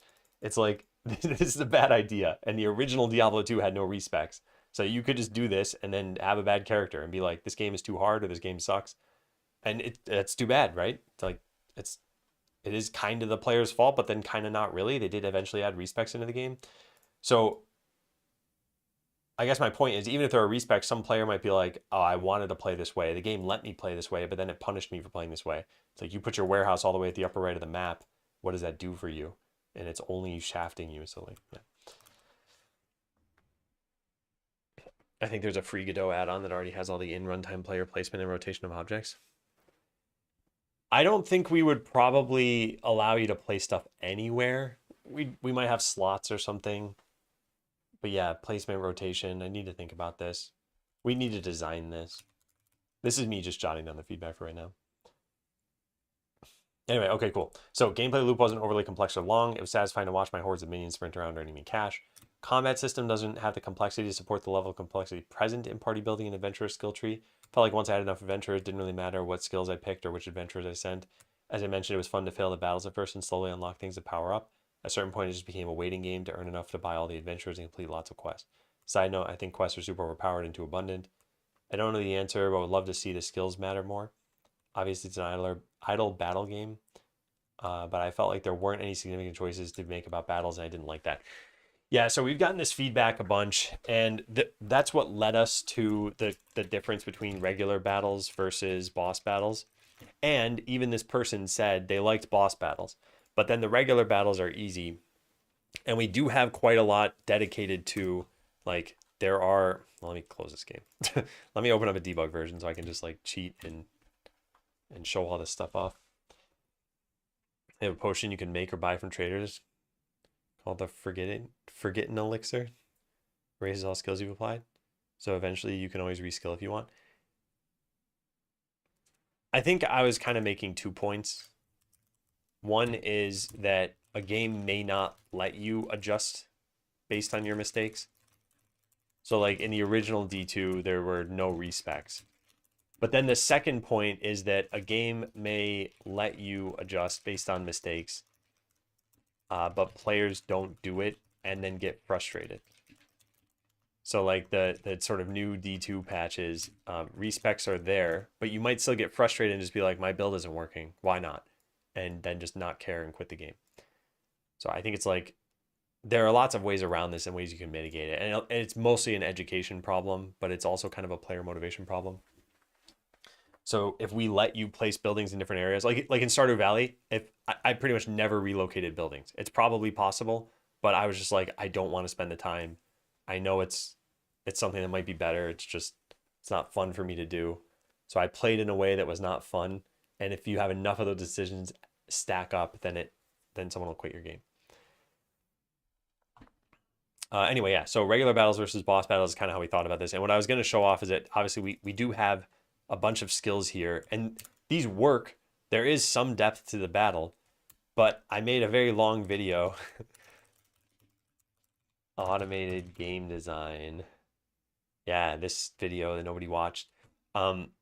My short summary of this video is that if you have a game that is largely automated and you have let's say like an efficiency floor of X and an efficiency ceiling of Y, that if Y is like, let's say less than 2X, then people won't really care about optimizing. Some people will, some people are just optimizers. But if Y is greater than like 1000X, then people pretty much have to care. So put this in plain terms here. Imagine that you are playing a survival game and you cut down a tree and you get 1 wood, and it takes you 5,000 wood to build a house. That means you need to cut down 5,000 trees.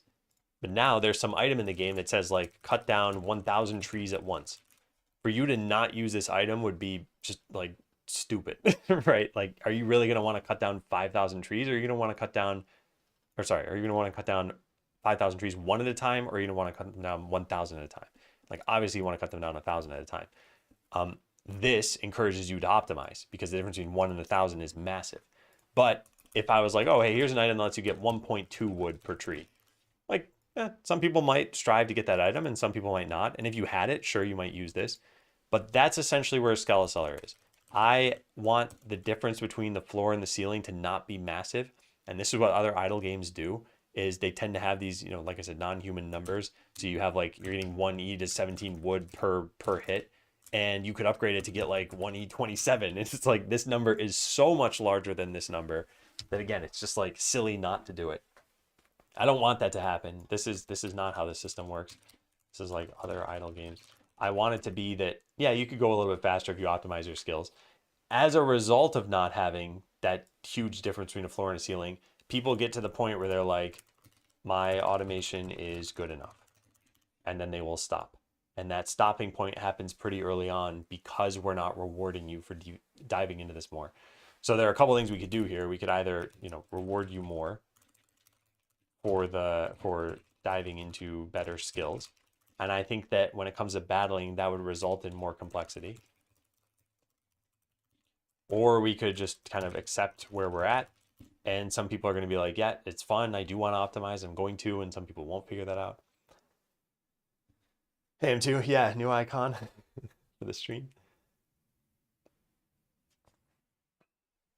The console fitting perfectly between the mic stand. The settings, that Jason thing right there.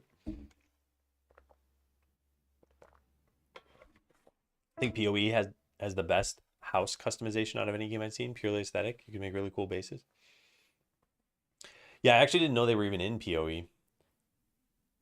And I do think we should do something along those lines. I think people would have fun with that. Anyway, this is the core of the Skeleseller philosophy. So when I get feedback like this, despite getting it multiple times, I'm still not totally sure what to do. And part of this is connected to another tiny problem, which is that how do you get feedback on your adventurers in battle? So for example, I've chosen these 2 skills and I do some battles. Now I choose these 2 skills and I do some battles.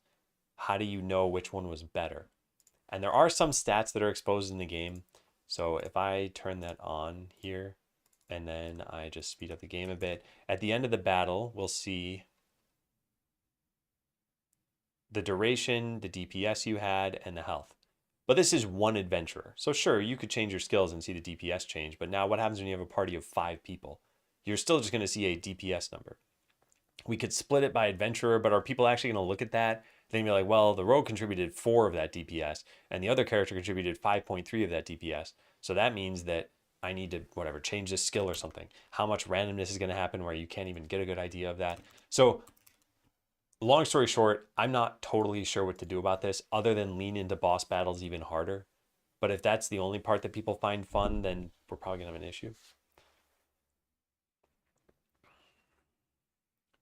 Keeping with game names and nicknames. Power over Ethernet. Power over Ethernet has great boss building or great house building. Hey, Crucials. For me, I think a good concept is having optional endgame. It's hard and you can do it, but mostly for the achievements. But if you choose not to, you can still play and not really lose anything. Yeah, and I think that can help in a game like this. It kind of makes me think of Super Mario RPG. For those who played this game, it was essentially supposed to be people's first RPG. It was like, oh, it's got Mario, it's got colorful visuals. Nothing is really that punishing in the game. It's not like it took a bunch of grinding to get higher levels or something. You pretty much just played through the game, had fun, beat it, and then probably didn't play again. In the remake, they added some optional endgame content, and even that wasn't like too intense. The systems just aren't that complex to make it so that it was hard to beat those. And yet there's no problem with that game.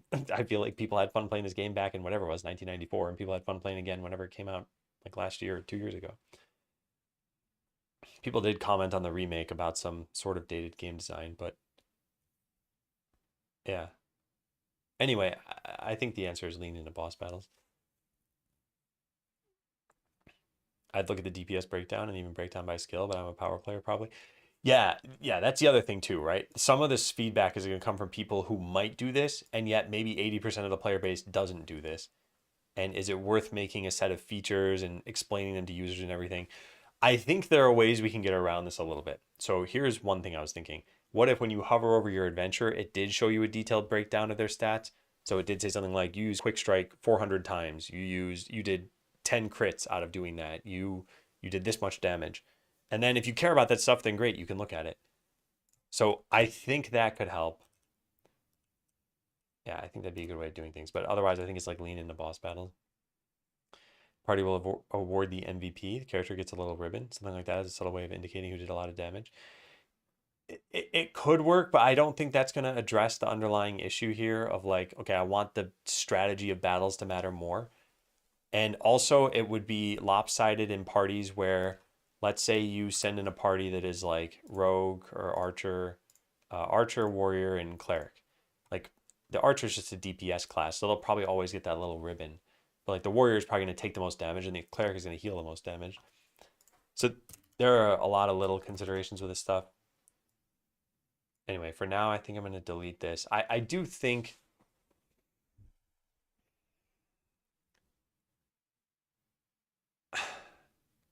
it'd be like add in more challenging content. I think the change to the Explorer is going to help with this. Right now, the Explorer gives hints, which I think is kind of bad. And in the future, I want them to just lower the difficulty of a specific boss. So it's like you fight the dragon and you lose, then you talk to the Explorer, and then you win the battle. Something like that might happen.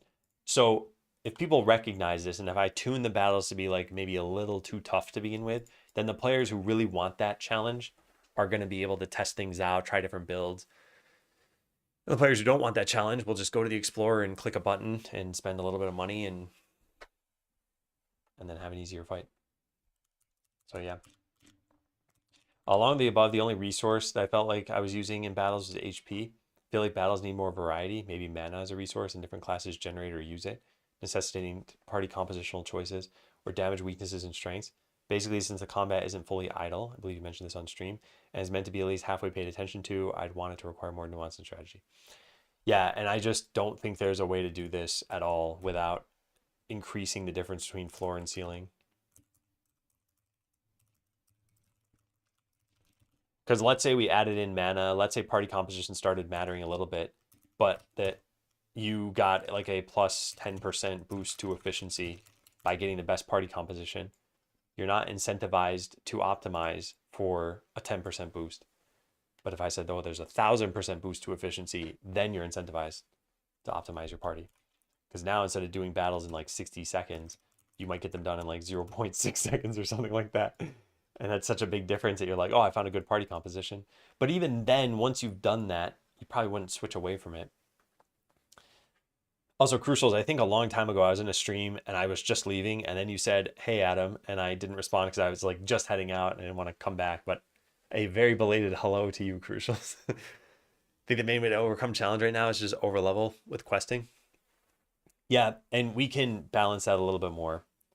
We can make it so that you're expected to get a certain number of quests done. I think the difficulty is always knowing where did the game designers expect you to be when it comes to a battle. So take a game like Final Fantasy, pretty much anything up to Final Fantasy VII at least. They all had the same leveling system, which is like do battles, get experience, level up in an unbounded way. And unbounded, I mean, sure, there was a cap of level 99 or something, but still, it was like a boss battle might have expected you to be in the level 15 to 19 range. You, as a player, don't know this, so you might get to level 23 or something. Then the boss battle is going to be trivial, and you're going to feel like, oh, I'm just over leveled for this. Like, did you want to challenge? Did you not want to challenge? Did you intentionally do this? How do you make it clear to the player that there was a level range and you exceeded it? So I think that same thing kind of happens in Skeleseller. We have quests and we have an expectation of how many quests you've done, but you don't know what that expectation is. So if a battle is too hard, is it because your party was bad? Is it because you haven't done enough quests? And we just need to give players feedback on that for them to know. Certain breakpoints which enable you to become more efficient by being able to do the same dungeon with fewer characters. That required very fine optimization of each character. Yeah, this is true. And by the way, this is, I think, a good thing about the game. In general, I think a lot of this comes down to philosophy. Like, if you're having fun, I really don't care what the game looks like because you found a way to have fun.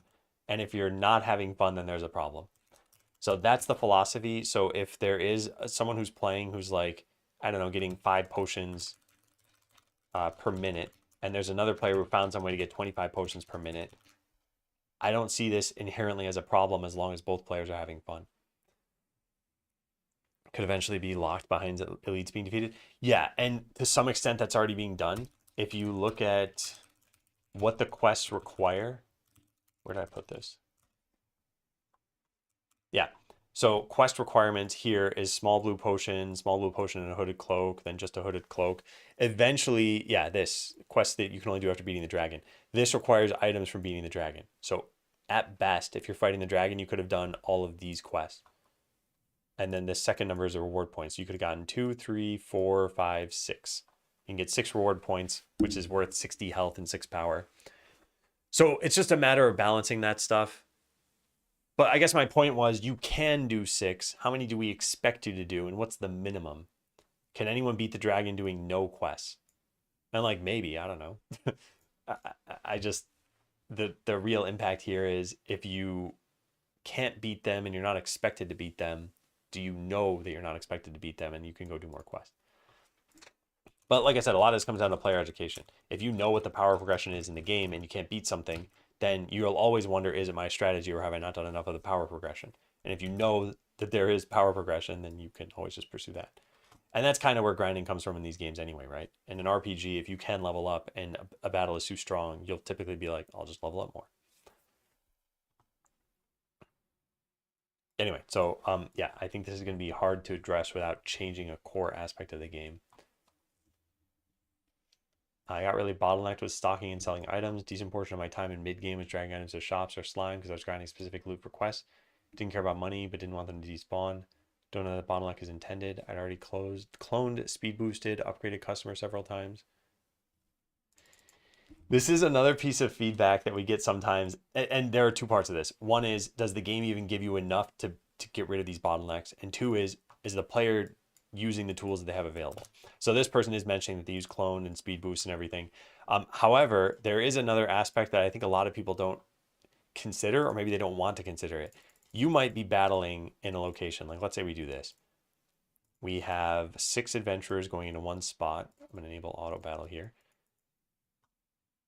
Okay, and then let's say we've got another battler going into the remaining location. Okay, so we're seeing potions despawn because the skeleton can only pick up like one of these at a time. If I were to just stop this battle, watch what happens here.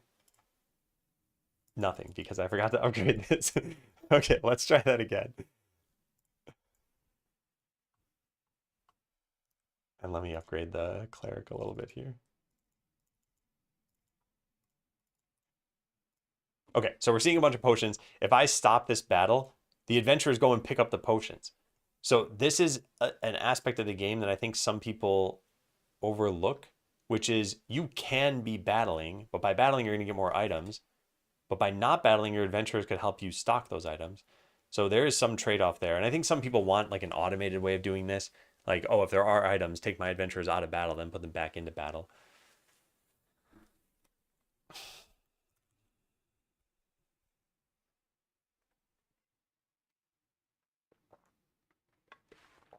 You're correcting in real time. I think that's a streamer thing. Then pause and waiting. Looks like Link just pulled an item out of a chest. Yeah, although they're holding it in front of them, not necessarily like way above their head. Don't like the enchanter system. There either needs to be a way to level up mana. Yeah, this is going to happen. Or change how it works entirely. Didn't feel any reason to build new crystals. Rarely use the spells. Yep, I think all this is going to change. Also, I do kind of like the idea of, okay, hang on. Maybe this is a key portion of all of this. What if all of the specialized town perks came from adventurers? Okay, bear with me for a second here. Mana regeneration. And this is kind of what this person was suggesting a little bit, but let's say the mage could buff the enchanter. So there was something like increase mana regeneration of enchanter crystals, and then maybe something like increase spell potency of enchanter spells. And then the rogue might get something like your adventurers move 10% faster in town, and the warrior might get something like, or maybe, I don't know, cleric, like your adventurers auto heal for 10% at the end of battle. Only if they're currently in town. I was thinking just no matter what. I think if you needed them to be in town, it would maybe be a little tough to tell what's going on. Excuse me, because probably most of the time you want your adventurers to just be battling. But yeah, what if we had a system like this? I think one of the cons of this system would be there would be some upgrades that don't make a lot of sense. E.g., someone needs to be responsible for upgrading the slime. Who would fit that?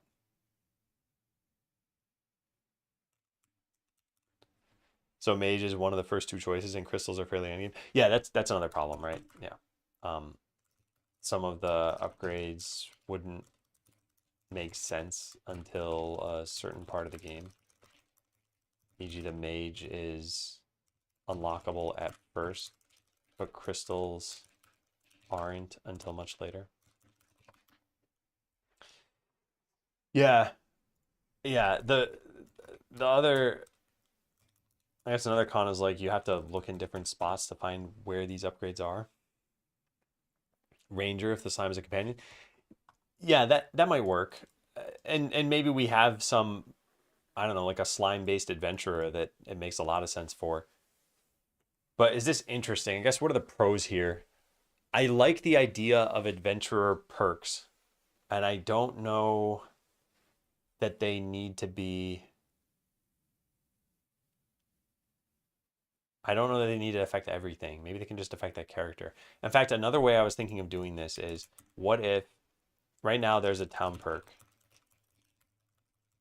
for like plus X% speed to all adventurers. What if this were individualized? So like the rogue had plus 10% speed and it cost 50 gold. And the mage had I don't know. I guess they'd all end up having the same general buffs, and you'd feel like I'm just clicking this button on all of them. Or maybe they have different ones slightly. I'm not sure what they would be exactly. Maybe like every time the mage stocks an item, you get more mana. But something that affects them when they're in town. And for that to be interesting, there'd need to be enough actions for them to do in town. And right now it is stock item. And that's it.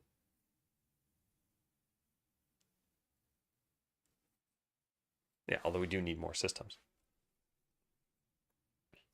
It'd be cool if they affected battle and in town. I don't think I want them to affect in battle. The way I'm looking at this is your adventurers get skill points, and all of this stuff right now affects them in battle. So if you're like, do more damage, attack faster, blah, blah, blah, whatever, that's all of this. But then what if you could scroll down even farther and there was something that looked like this, which was paid upgrades to your adventurers. So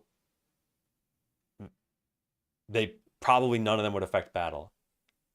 Or maybe indirectly they might, like when the rogue is in battle, they have a chance to find a blue potion every time or something like that. I don't know. Yeah, more ways to spend money are definitely going to happen, but I wonder if this specific manifestation of a system is a good idea, like adventurer specific perks. And I think it all comes down to we probably need to design more systems to figure out how that's going to happen. Probably need to design more systems first before figuring out how to reformulate it, like perks and skills.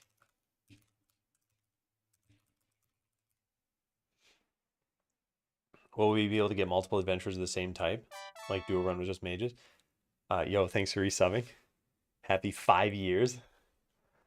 I think not. For one, we have like one graphic for each character. So maybe we could do palette swaps or something if we were to do that. But I think I need like there'd need to be a difference between the characters if you're gonna get multiple of them. And right now, a mage, I mean, you could pick different skills, but probably there's no reason to do that. Yeah, there's just not enough of a skill tree. Need to be unique ones per class. Just splitting it and having to upgrade the same stuff for everyone separately wouldn't be as fun. Yeah, yeah, I think that's true. And given that we want to have like 12 classes in the game, I don't think it'd be fun to go in here and upgrade those for everybody. New Twitch avatar? Yeah. Hey, Captain Anosa.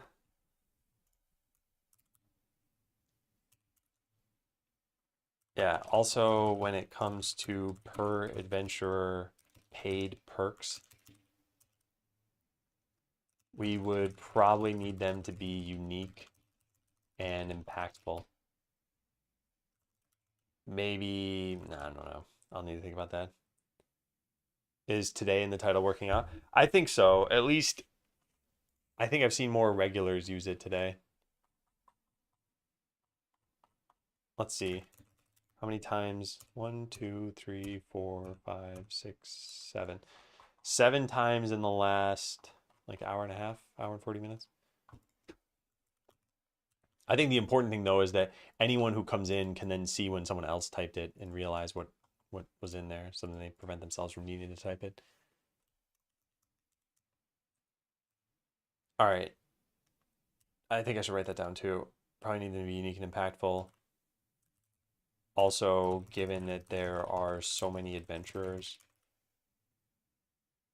we probably shouldn't have too many of those perks. All right, so get rid of all this stuff. General suggestions. Please let us keep or display the special items dropped by bosses, even if it serves no functional purpose. It'd also be really cool if you could equip them to your adventurers for a buff. How would we accomplish this?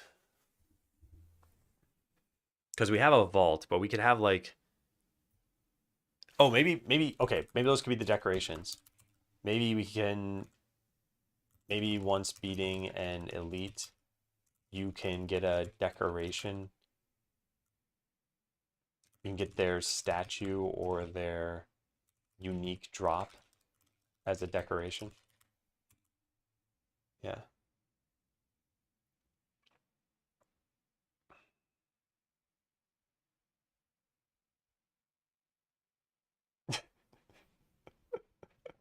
Bitch, you can't tell me your plan. Don't have party members level up together. They should have to do battle and experience. I think it would add more depth or reason to do battles.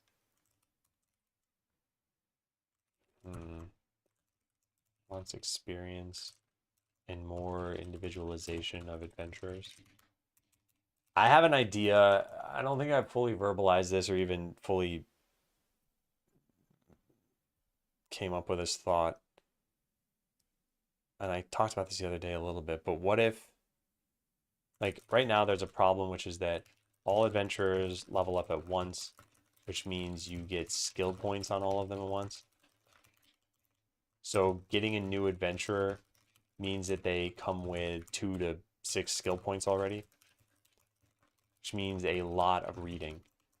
So I think we need some way to gate skill points such that they get consumed across all adventurers. This would probably ruin respecking.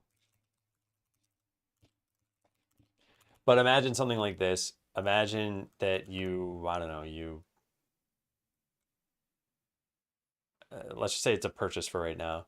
You purchase skill points for 10, 20, 30, 50, 100 gold, whatever. Some progression for this. And then you pick who gets the point.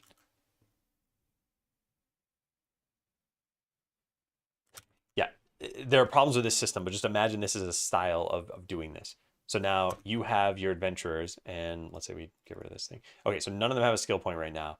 And I buy a skill point, and I'm like, you know what? I want the warrior to have this. So I click assign to warrior, and now they have a skill point to spend. So now I'm only reading what are their abilities, and then what are the 2 choices that I have. Whereas when you have like 5 of these, and you get to this character, you're like, okay, I guess I want this, and then oh no, I unlocked 3 more abilities. Okay, what do these do? And then you're like, oh, there are 2 more. What do those do as well? And it's like there's no chance to sort of learn what the character does first. You don't even know how they work in battle yet, and you have to make a lot of decisions. Yeah, I think that needs to be changed, and I'm just not sure how to do it. Experience can kind of be a way, but I think experience makes them run into other problems. But so many people have asked for experience. I just kind of wonder if we should just do it. I've had my same issues with it the entire time we've ever talked about it. And just to cover what those are a little bit quickly here. Let's say this character is level 10 and this character just you just hire them. So now they're level 1. For one, they're probably useless, right? What does level 1 do for you? So now you got to go send them back to an old location just so that they level up, or you just bundle them with another character and send them to a newer location and be like, all right, well, they'll hold back the party, but they'll get power leveled that way. Like it's just not interesting when you have a bunch of adventurers already and it's an automated game that you're like, hey, go forcefully level up this character. This be like a pool of points you assign to anyone. Would that potentially be game breaking by assigning them all to a couple of adventures? Yeah, I think there need to be a limit to that. So you still have the same maximum amount you can put in. So if you've beaten 2 bosses, you can put in 2 points to any one character, but you can't put in, even if you had like 7 of them, you'd still be stuck at putting in 2 maximum. I think choosing who to put the points on adds a level of replayability, mage only, etc. Oh, I'm so torn on this stuff. Also, assigning warrior to forest duty isn't a waste of time. It's not a waste of time. It's just, is it fun? Like, oh, I got a new adventurer. Time to wait 5 minutes before I can use them because I got to go through all the auto battles. I just the system that I think I like the best, if we did add experience, I think the way to make it more bearable is to be able to buy experience points. And yeah, maybe you do it through a potion or something like that. Yeah, there's a new Twitch icon. Yeah. I figured I'd switch it to the Skeleseller icon.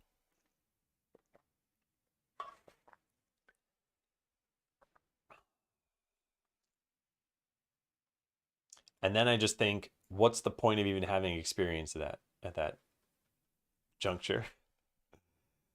Like, what is this making a player do? It's making them take longer before they can use their adventure. So I still am leaning against having experience points. I still just don't see experience points helping. but I do think we need to change how you gain skill points somehow. It's bad when you hire a new adventurer and already have like 4 skill points because it means reading 10 different skills, which feels overwhelming. I was like, who's this guy? Then I saw the name. Yeah. Yeah, I wonder if this is tanked viewership. I don't ever have the view count open. Let's see what it is right now. It's 144. I mean, that's pretty good.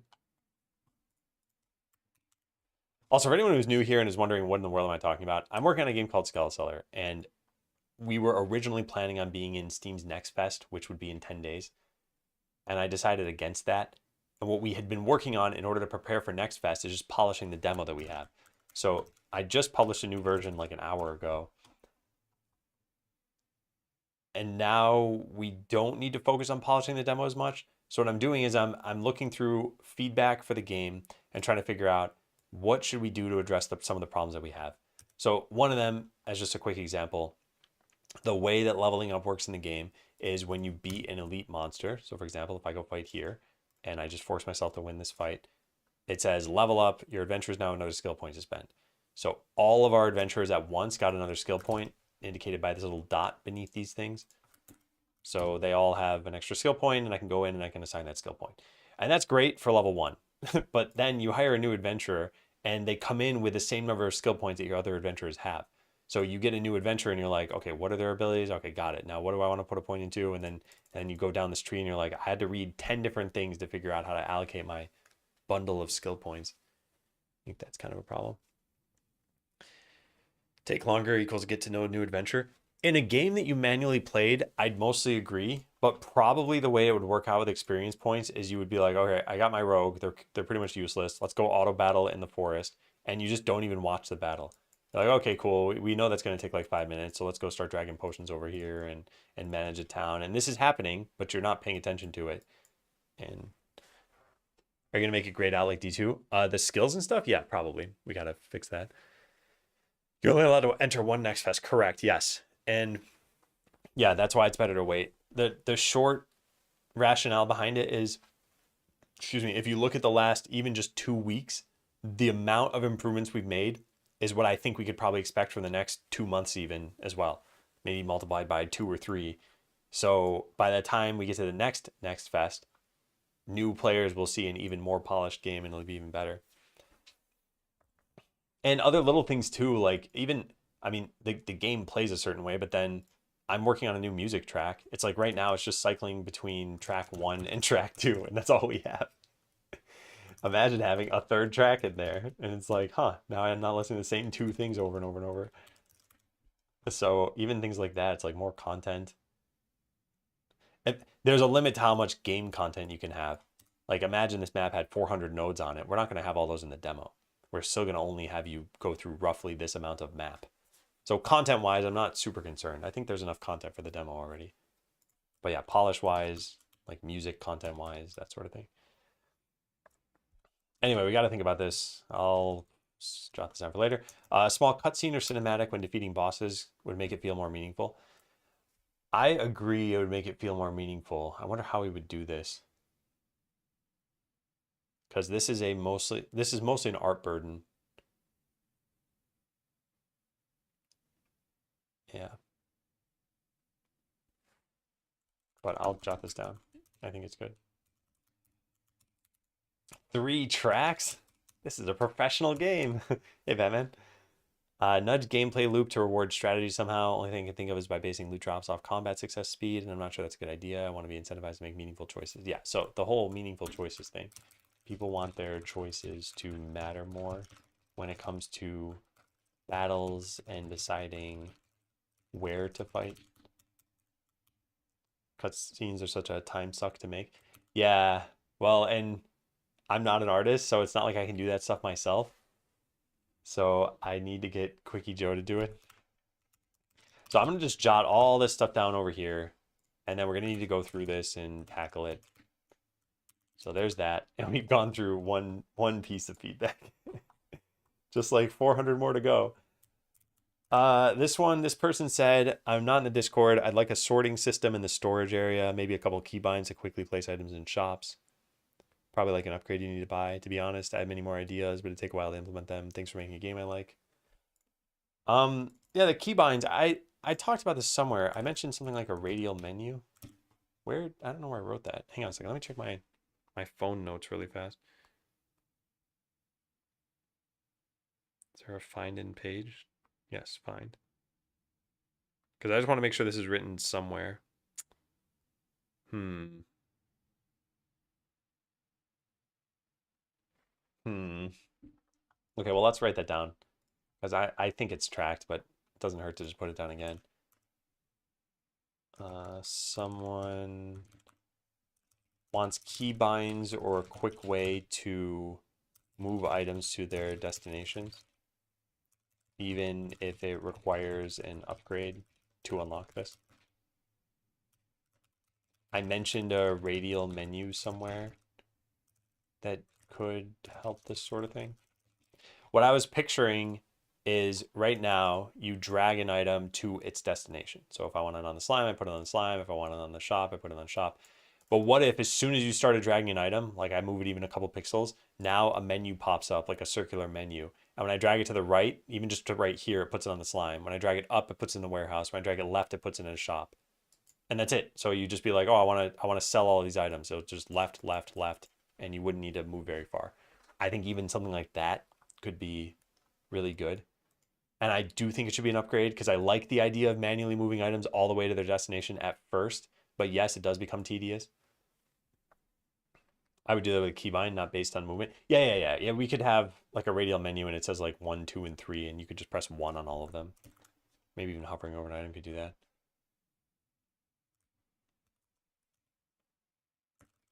And there could be hotkeys for this so that you don't have to drag a bunch of items.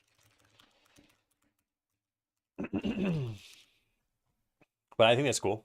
Anyway, that's that feedback. So now we're up to response number 7. I enjoyed my time with the game. The objectives and upgrades were straightforward enough to understand right away, and I didn't have any trouble jumping right into hiring adventurers and earning money. Progression was straightforward, which is the kind of speed I like out of an idle game. While I really liked the core loop of the game, I found party management to be cumbersome. Trying to remember which party members together could clear which stages was a little frustrating.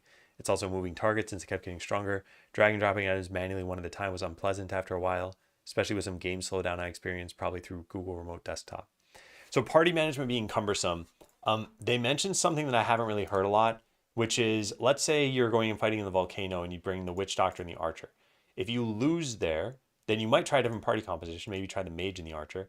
But if you win there, then you know that those two can always beat that in the future. However, the game does not remember that for you. So I think this person is like slightly complaining here that, oh, sometimes when I want to go to the volcano, I want to remember which party could beat that again. I don't know a solution for this though, because having the game remember your parties would be a lot more UI over here, and you wouldn't name them. You wouldn't be like, this is the party that can beat the volcano. So the way we could potentially solve it is by giving you like a, here are your odds for winning this battle. Or maybe just when you pick the same party you've picked before, it could tell you what their odds are. I guess I'll write this down, but I'm not sure I want to do anything about this. Yeah. Someone said, actually, I should probably write which feedback. Feedback 7 said they had a hard time remembering which party beat which location. I think that storing party stats somewhere could help, but even that could be misleading. I'm just going to delete this. I'm not going to do anything about this. If I hear this feedback a bunch more times, I think I'll act on it, but otherwise, I don't think it's worthwhile. Yeah, so the problem with previous results and everything is that your adventurers don't just always get stronger. Like, let's say you put your skill points in like this. Your strength of this character, let's say, is now 50. And now I take out 2 skill points. Now their strength might be 45. And I put them in here and now it jumps up to 70. So it's like, we could tell you that, yes, the mage beat this last time, but maybe you change their skill points and now it's meaningless.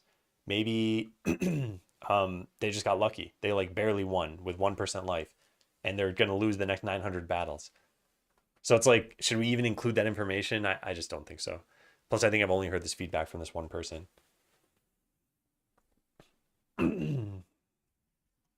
Anyway, what was the second thing they mentioned? Yeah, dragging and dropping items manually one at a time is pretty unpleasant. Yeah, I've got my eye on that. And we mentioned a couple of solutions too. Really appreciate the alliteration of Skeleseller, but I'm not sure how the skeleton fits into the theme of the game. Yeah, we eventually need an intro of the game. For those who don't know, you were an adventurer, just like, these people that you see and whatever else. And then you died and became a skeleton. And now you're selling stuff. Notes UI. Open notepad.exe right from the game. Overall, I do like the game. Look forward to seeing what it's like on final release. I don't think it's worth more than the $5 to $9 range. My game library is overflowing. Can't justify things that aren't on sale. Cool. Okay. Next piece of feedback. Gonna admit, I figured I'd only play this for like 10 minutes and then go do something else. But then I was given the "you reached the end of the prepared content" message, and remember, this was only the demo. I suck at just letting characters do what they want. My Sims games go aggravatingly slow because I keep pausing the queue actions. So I definitely hovered over the warehouse stuff more than I probably needed to. Man, that was a lot of fun. Great job, Adam and team. All right, pretty good feedback. um, Good in terms of it was positive. There's not much to act on there. All right, next piece of feedback. Core gameplay is all right, and while the idea is neat, I can't personally imagine it being worth that much time.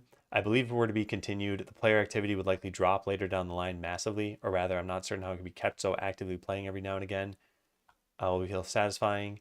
As such, I'd reckon to be more of a short, meaning not more than a month, management game with the idle component would fit well. I assume I'd pay at most $10 if some story-ish content were to be included, just a simple, humorous story.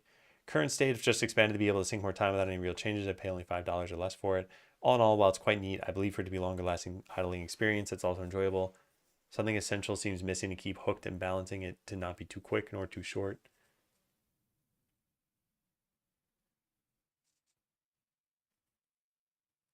Yeah, let me just finish reading this so I can sum it up. Okay, so they want some story content.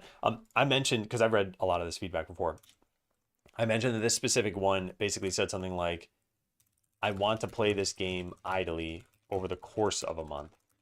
And I want my active time to be 5 hours across that month. So this is pretty much what this person has said. My goal was pretty much for, I want a fully active player to play for 5 to 10 hours. So it would not be possible for you to play this idly for over the course of a month and for your active time to be 5 hours and for there to still have been content after like 3 of those days. Got scared by that avatar. Who's that?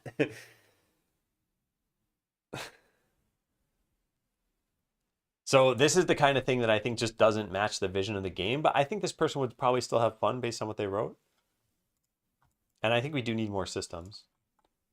Let me move on to the next one here. I got one issue when not all adventurers wanted to go to a battle. I got that twice. I couldn't see what they were doing on the map, but they did not reach the portal. Otherwise, nice game. Played with my kiddo and we had fun. I hope that's fixed. I don't remember if we specifically addressed that, but I think there was a problem with that, and this person probably ran into that. This is from like a week ago at this point, and we have made a lot of changes.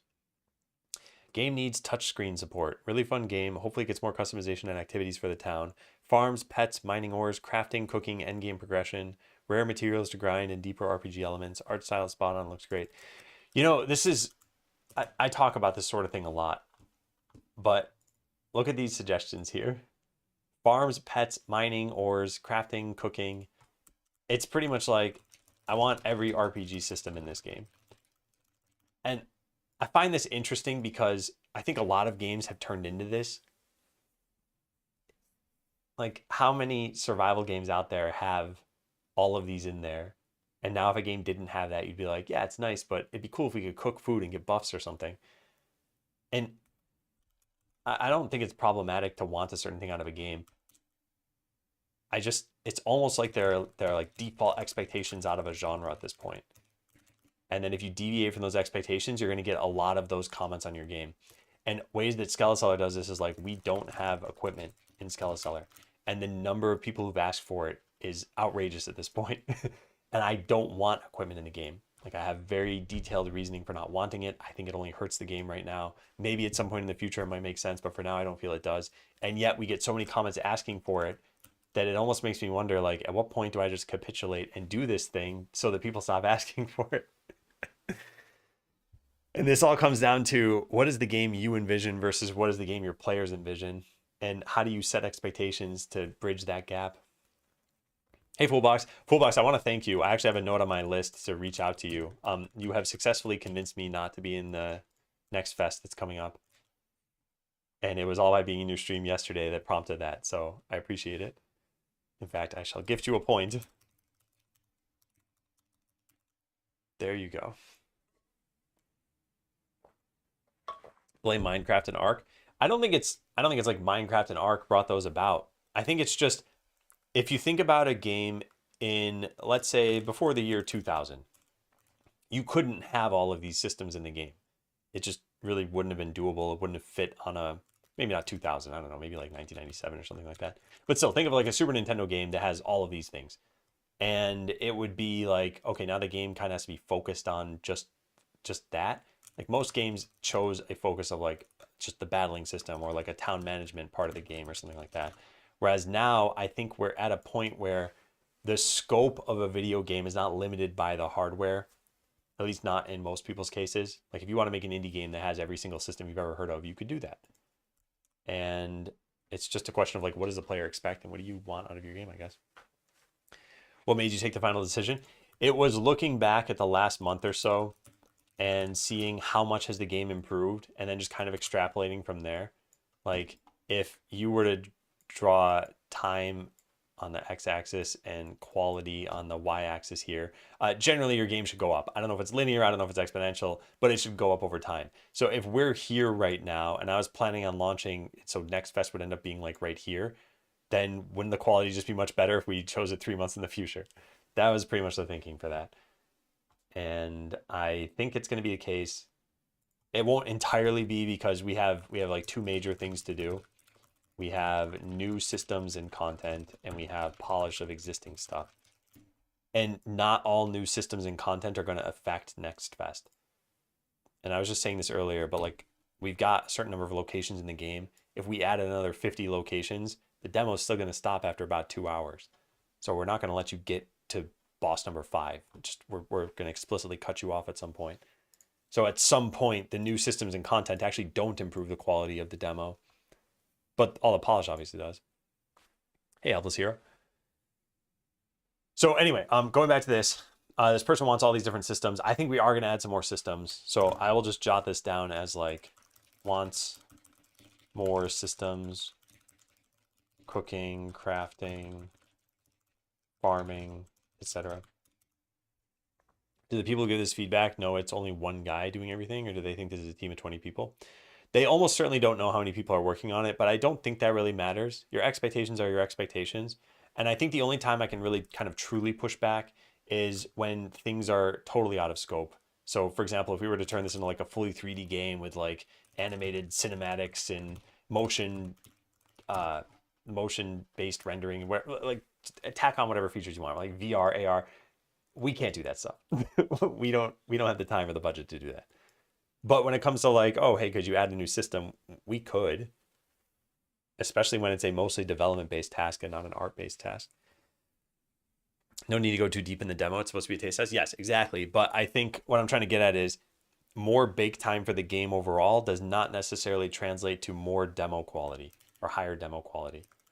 So the demo quality is going to be like, do we have good pacing? Do we have good features? Do we have good art, music, that sort of thing? And some amount of content, of course. But you can't just expand this infinitely. I almost kind of wonder, what if we did though? What if just whatever we have 3 months from now, we just slap it into a demo and just say, yeah, there are no limits? You have a budget? Actually, so the budget for this game has been $500, and I've spent about maybe 200 to 300 so far. So we're still doing well. I don't want this to balloon out of proportion. I'm guessing this is going to spawn more questions than it answers. Yeah. Do you count man hours? No. If I counted man hours, this would be worth like 2 hours of my time. So I would never be able to make any game. Okay, let's copy this onto the screen. I've redacted the information from here. Yeah, I think the demo length is good. I think probably the minimum demo length that you should have for probably any demo for a game is probably about 30 minutes. And the maximum, who knows? But I think the sort of realistic target, probably about an hour of gameplay. That's my guess. 150 an hour, how do I hire you? Well, what I'm saying is, I don't know exactly how much I'd end up charging if I were doing dev work for somebody else, but like clearly if my budget were $500, that would get me probably not even through a game jam. Anyway, I think our demo has about 2 hours of content if you're stretching it. But an interesting little fact that we have here is in this, the median playtime is 1 hour and 19 minutes. And this has just been increasing since the demo launched because it started at 45 minutes and it's basically doubled since then. We haven't really added more content. I just think people are exploring a little bit more as they've had the demo. They're finding it easier to make it farther through the demo because they're running into fewer issues.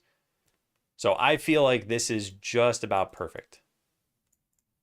I know some people's demos out there probably have, you can't see average game time here, but they probably have their average game time very high because some people sink like 500 hours into a demo. And this is something that I guess that creator Balatro talked about. Like they shared the game with their friends and they said some friends reported playing for like 20 hours or 40 hours and they had just no idea that that was even going to happen. I don't think Skeleseller has that level of depth because there isn't any randomization going on and there's no, like you eventually just hit the end of the content. So I don't expect Skeleseller to get to that level in the demo, but it almost makes me wonder like, what would we do if we wanted to hit that? I've been grinding quests, yeah. But at some point you realize, oh, these are infinite and I don't have any goal anymore. And then there's not really much of a point to do it. Where did I paste this or did I not paste it? Yeah, here it is. Okay, Garbage Slime is the best hero. Honest feedback.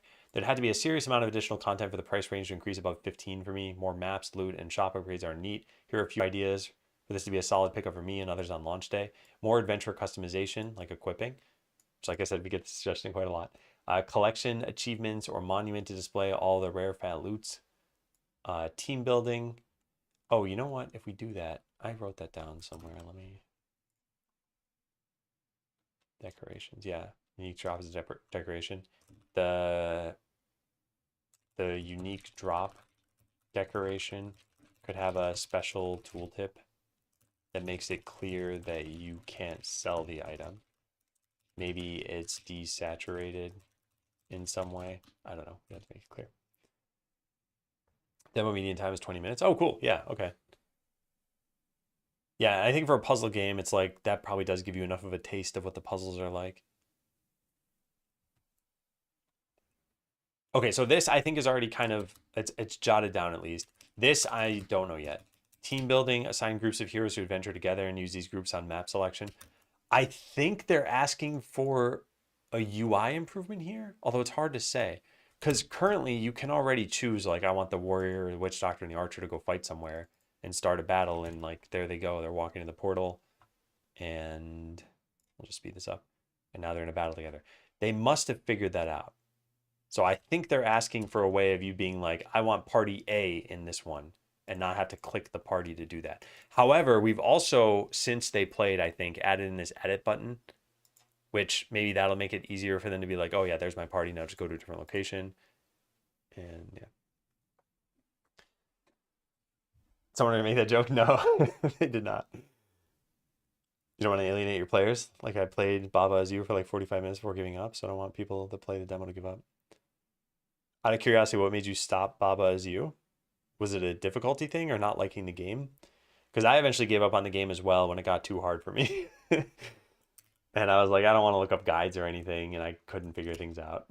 Too hard, yeah. Yeah. Anyway, so for this, I'm going to just assume that this has already been tackled. Adventure advancement. Maybe my paladin was a knight first and a squire before that. People have asked for this occasionally too. Like, yeah, what if my mage turned into a warlock? Yeah, I got to think about this. I'll write this down though for sure. Wants more adventure customization, either evolutions like mage to warlock or equipment.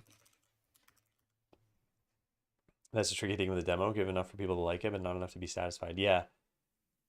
Yeah, and actually I kind of like what we've got in Skeleseller right now is this is the second boss, the crypt. So you beat one, two, three, four locations, you get to the crypt. When you beat this, a message pops up saying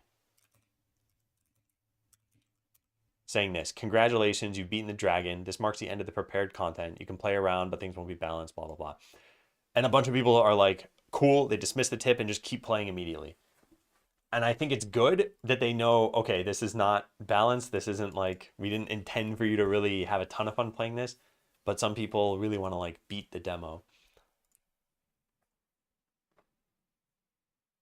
When the full game was launched, what a letdown. Watered down mechanics, shallow gameplay.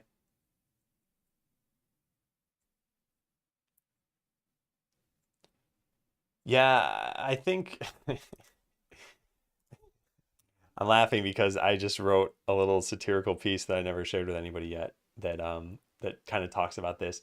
But basically, I've seen games like the one that comes to mind is Cube World. Cube World had an alpha that was not exactly the same as their release. And people on release are like, I loved this game when it was in alpha, but it changed so much since then.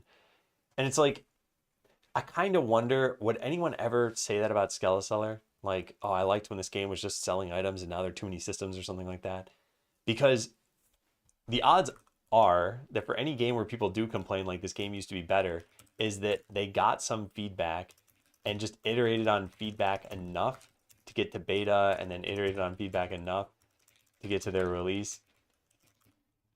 And at any given point, they were doing what felt sensible. And if you, as a player, knew which problems they were trying to address, which would never happen, then you'd be like, yeah, okay, that's reasonable. I get why that was the case. And I get why this wouldn't have worked or why they think it wouldn't have worked. But I think instead what happens is gamers are just like, I had fun playing that version. So everyone would probably have fun. So why don't we have that version? Maybe they're not this entitled about it, but something like that. Had that with RimWorld a bit. Game got way too complicated. People still really like the game as it is now, though. Yeah. Yeah, Cube World. I don't even remember what the alpha was, but I remember when the game launched, I was just like, man, I don't really like this that much. But maybe I also didn't like the alpha that much. So I don't know if I fit into the camp of people skewed by feedback a little too much and lost the vision. That's also possible. Yeah, it could be that there was only what seemed reasonable, and then yeah, they lost the thread somewhere and it crumbled. Where's the other thing that I had here? Yeah, okay. So adventure town bonuses. If the mage is in town, maybe the mana crystals regenerate slightly faster. Maybe the rogue grants a speed boost to shop sales. Cleric can assist with faster adventure recovery. I like the idea of adventurer perks, but having them be in town, I wonder if that's something that players would like. Anyway, movable UI elements. I'll write that down. Movable UI elements.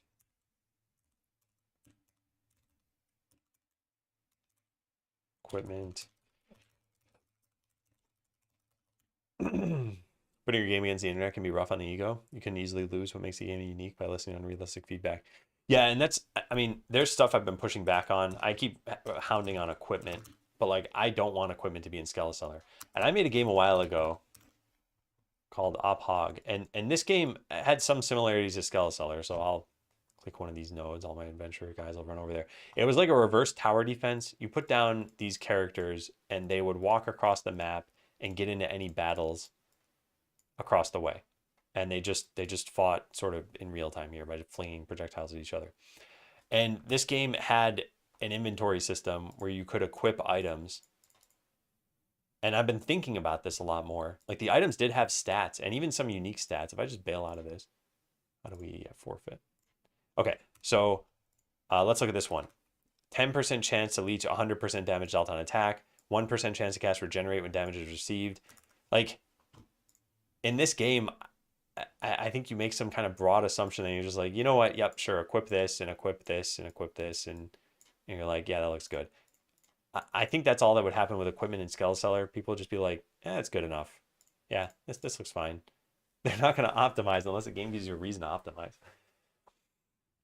Didn't the developer go off the rails, constantly teasing something huge, only for nothing to ever materialize? I don't remember exactly, but I think there was a lot of flack that the developers were getting, and they disappeared for a while, And then they eventually came back and launched the game. And I mean, it did pretty well just in terms of sales, I'm pretty sure. If we look at Q World over here, it is muted. Yeah, it's muted. I know it says mostly negative recently and mixed all time, but that's probably like 500,000 sales. And at $20 a pop, that's pretty good money. Do you have weapons that apply effects like burn or poison? If so, can you show how it works? In this game?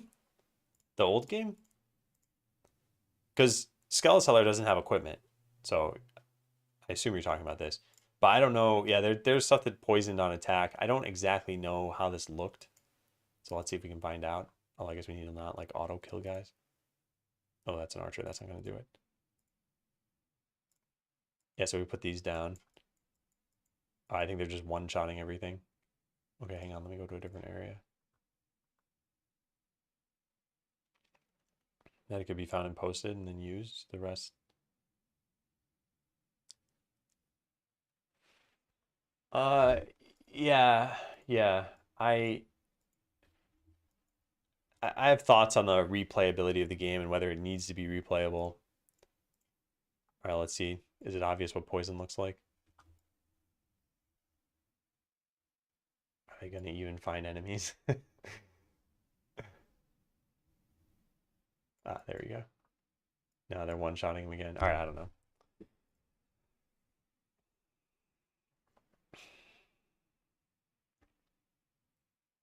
Do you remember how you implemented that?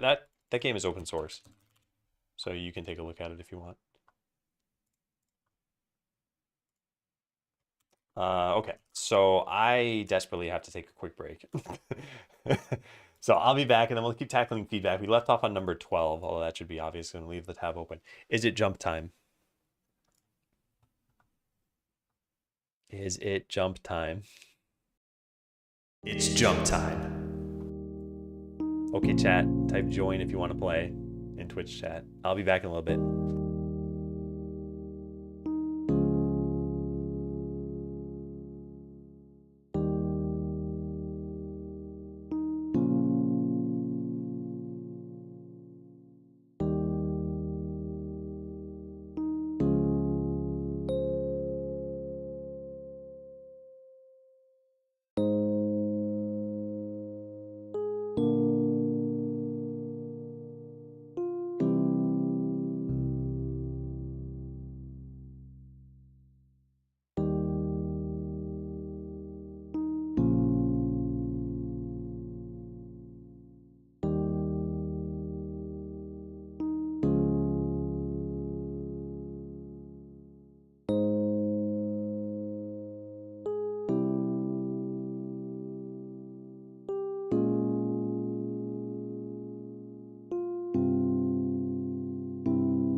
close the game.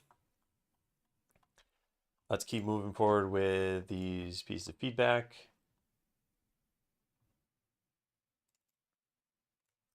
Okay, what's this one say? Let me close all these other tabs we have too. I don't want all of these open. Okay. I'd enjoy some infrastructure. Instead of heroes working on quests and carrying items, warehouse should have upgrades for Stockus, because the skeleton, although should be strong, 3 skeletons in max warehouse wasn't nearly enough to avoid items wasting on the ground.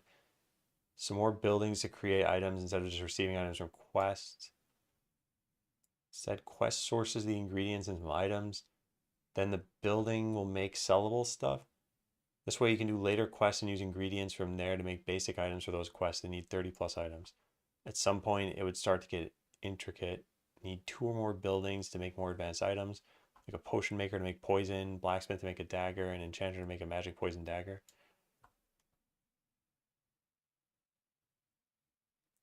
Okay, I gotta think about this. You familiar with that jump bug I had? What is it?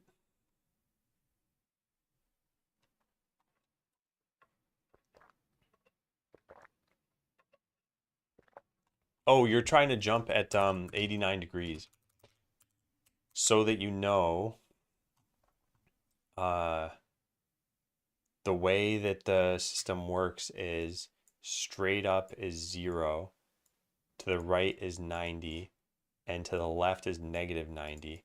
So chances are your character was like jumping by 1 pixel because they were jumping at like just barely over 90 if you typed like 89. So you'd see them like just jitter to the side a little bit maybe. Yeah. Yeah, I know it's not the cleanest way of doing things, but hopefully that at least makes it clearer. So if you want, think I think we have a command like RR jumps to the right in the way that you might expect it to jump to the right, and LL jumps to the left in the way you might expect it to jump to the left. Why is it not in the tutorial? I mean, there are characters that are jumping in the beginning as examples. Yeah, hey Cheap. Hey Craze. It's a new logo. How's it going? It's going well. Make sure you guys read the today command because I am not going to be in Next Fest in February.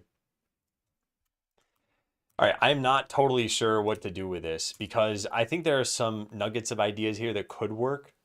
So one concept that this person mentions is what if you had to combine items to make them usable? So a quest calls for, poison daggers. And you combine poison, potion, plus dagger to make them. Man, I feel like so much of what I'm talking about here just keeps boiling down to automated game design. Like, what does it mean if you're getting poison potions and you're getting daggers and your characters are automatically combining them anyway? Like, what decisions are you making in a different way?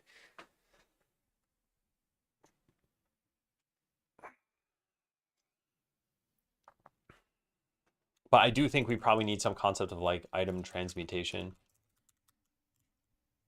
I'm just not sure what this would look like yet.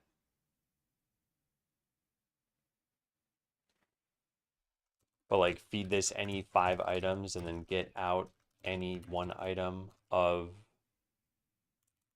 whose value is less than or equal to the components. Something like that.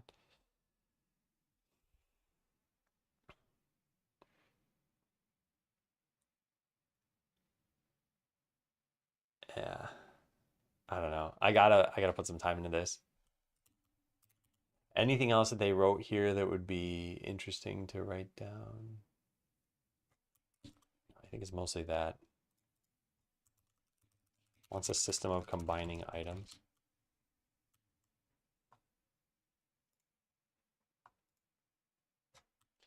Oh yeah, the preventing duplicate chat messages, so you know, you can type a message and then anything after it if you want to do that.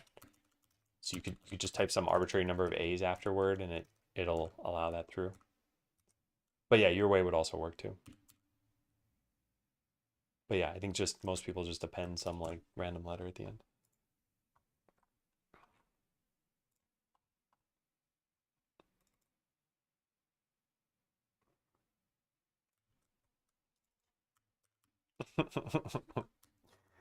Whatever floats your boat. All right, I really enjoyed the game from start to finish. Added a screenshot on Steam. This person said that they did this, but I don't actually think they did do this. But the Apple of Life was a nice touch, in my opinion. A bit too rare of a find. Yeah, this is we gotta buff apples. Pathfinding on the skeletons can be improved. That's already been done. Yep. That's been done.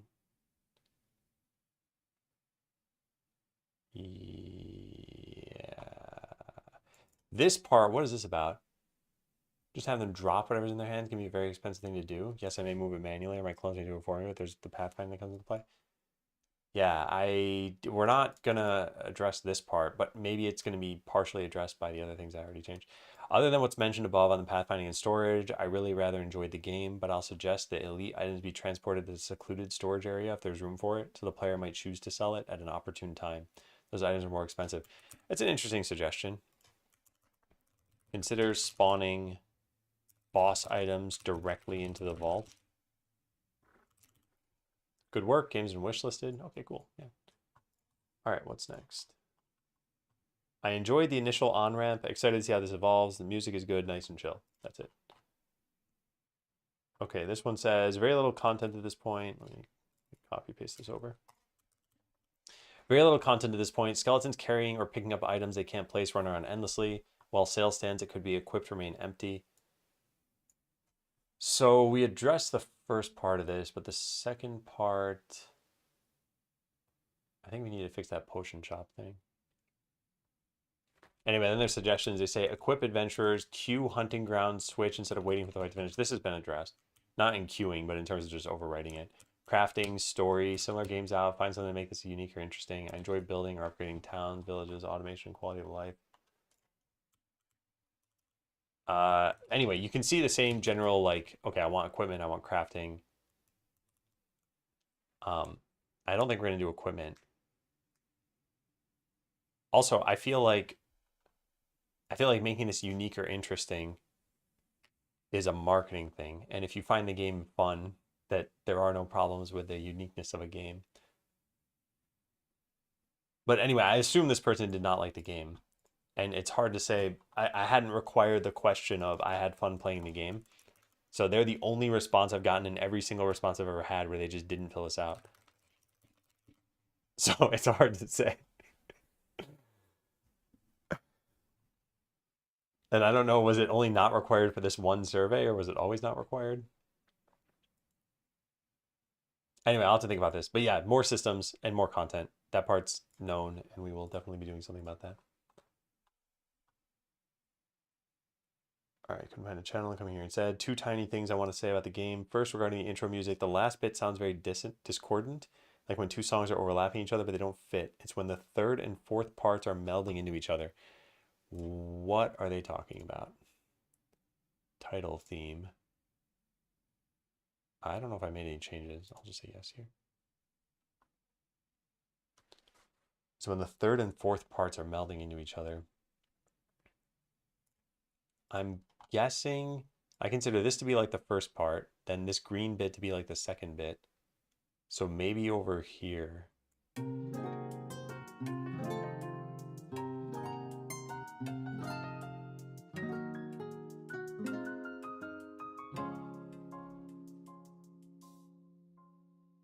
Maybe they do mean this part. I might put some work into that. I don't know. I think it can be improved a little. I'm not sure how many people even waited around on the title screen to hear that. Yeah, I'll just copy this quote here. Is that Audacity? That's Fruit Loop Studio. The other thing is just coming from the point of view of a newbie to this type of game. I noticed there are things that had a pop-up window on the left. Maybe we should do this. Other things did not. My best example is when I was supposed to open the armory. I didn't realize it. Took me a long time to notice those buttons. So my guy was walking a battle. Yeah, that's a good idea. Add a tip when you're holding when you've gotten an item that you can't sell to build the corresponding shop. Then hide it once you have the shop.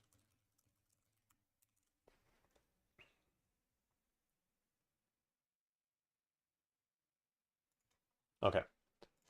Next piece of feedback. All right, let me copy paste this. I have redacted the personal information. Solid game, really enjoyed playing throughout. Early, mid, and late game segments of the demo were all very enjoyable to me. Particularly enjoyed mid game the most, trying to figure out how deep in the battle map I could go with my few adventurers. For me, actually, I kind of wonder, should we limit how many adventurers you can put into a battle? Lower than 6. I think we should consider lowering it still. This wasn't explicitly what the feedback said, but consider lowering number of adventurers allowed in regular battles to 4 or 5. Able to push through the demo's content in just over 2 hours. Having adventurers die would help pad out the playtime and definitely make me more cautious in who I send out and with how many adventurers. Okay, what if there were a penalty for losing a fight? Not just dying on an adventure. I don't think we should have a penalty for that. But yeah, what if we had a penalty for having all of your adventurers die in a battle? And maybe it's just a longer regeneration time, I guess. Because it can't make you pay money, because then you might get to a point where you can't make money anymore if all of your adventurers die.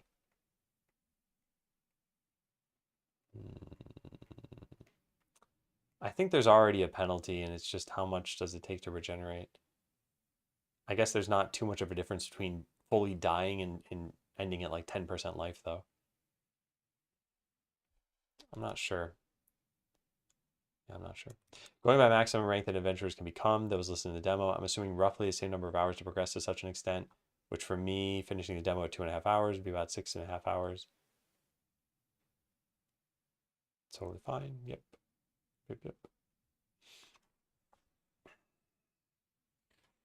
In being done with the content, at least in terms of upgrades, I'm probably going to continue fulfilling the quest. Had a great time with your game so far. Plan to play this demo for a while yet. Cool, yeah. I did hesitate once reading the ability info text block for empowered spellcasting. I think this was just me. Took me a second longer to realize that 0.5% and 1% was per spell cast. First, I was thinking the description, your power increases up to a maximum of 50%. Oh, let me read that. It's this. Every time you cast a spell, your power increases up to a maximum of 50%. I would probably say power bonus per spell cast or something like that. Yeah, we could probably make this clearer. I'm confused what festival was coming up on the 24th. It was called Next Fest. Hey, Painazor. Okay, so reword. We should probably put like an easy wins section. This is an easy win. This is an easy win. Reword empowered spell casting to make it clear that you're getting 0.5% bonus per spell cast as opposed to the total power bonus ending up at 50.5%. Yeah, there are multiple. Yep. Yeah, and that's the thing, right? If we can just make it clearer by changing a word or two, then it'll help everybody. So yeah, I think that's good. Okay, next up, nice concept. Curious to see the release version and new content. Okay. And then this is the final piece of feedback we got through the survey. The quests have too high a number of items, which is a bit of a chore to fill as the adventurers and clones don't keep up with the incoming items. Restocking of items seems to go to potions, armor, weapon, which leaves a weapon, etc. unfilled on the ground. Yeah. Should be more even. Desires of customers don't really justify a group. Yeah, okay. So I think all of these things are known. Yeah. All right. So as far as I'm concerned, this feedback is done. Feedback has been processed up to and including response number 20. Okay, then I need to process this from Nuka to Luca. I think this is in a public channel, which case I can just show it on screen. Yeah, I can. All right, they gave me a log file. Can I just expand this? And there were some issues here, and I think we've seen this before, and I think I fixed it.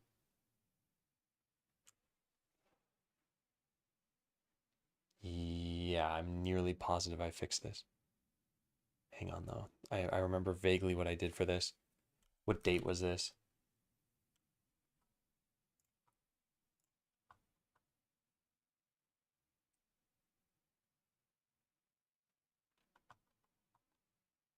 Or was it? Here. February 7th. I fixed it sometime around then. So we got to go back to like February 7th-ish, maybe a little earlier.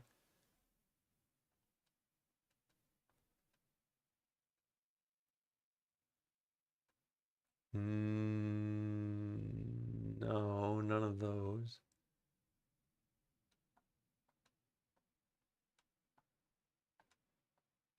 Probably these. No, none of these either.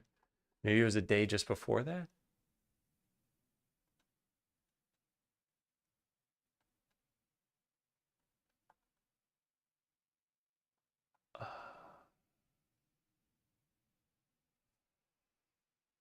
Oh boy, I don't know. I vaguely remember what I did for this. I just can't fully remember it because I remember seeing this issue and then thinking, okay, it was on party members, but there's a way we could have stopped this from happening altogether. And I think it had to do with cleaning up an instance slot. I think we used to call it clear and dispose. Now we do it somewhere else.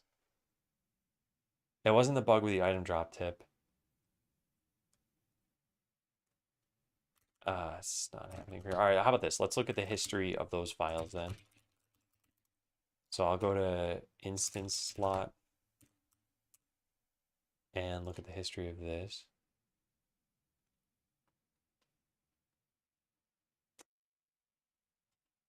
It wasn't this, was it? What is this? No, that's not. Okay, so then it wasn't there. Maybe it was an instance itself.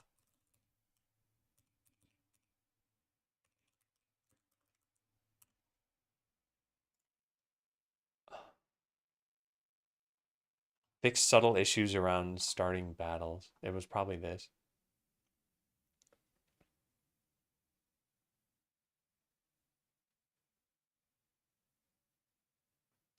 No, I don't think this is it. Oh God, I have no idea where this was. Where else would it be? Instances manager?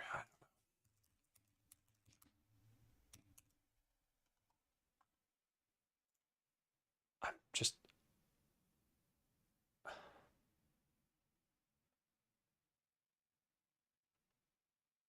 I don't know where this is. I could have sworn that I fixed this. Yeah, I guess past Adam did know that future Adam would read them. All right, this is February 4th. Let's go one more page, I guess. Is there anything here? This. It's got to be this, right?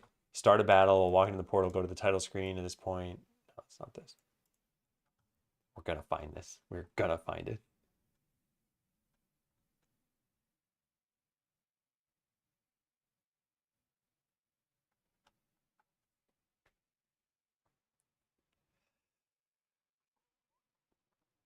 Fix subtle issue around starting battles.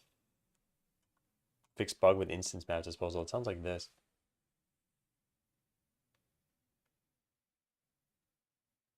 No, it's not that. What about this? I have no idea. Yeah, I don't know where this is.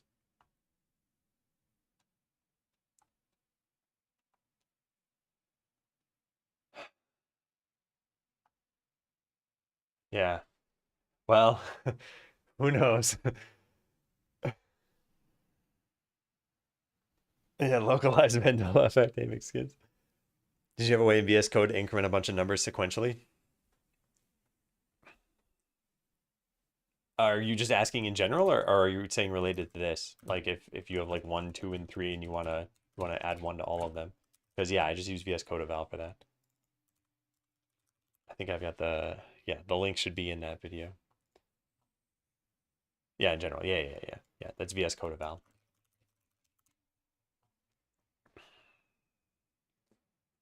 Hold on, let me see if I can pull this from the recesses of my memory. Because I know for sure that I hit this and I realized where it was coming from. Party section. Maybe We disposed of a party section somewhere. Oh, I just can't remember.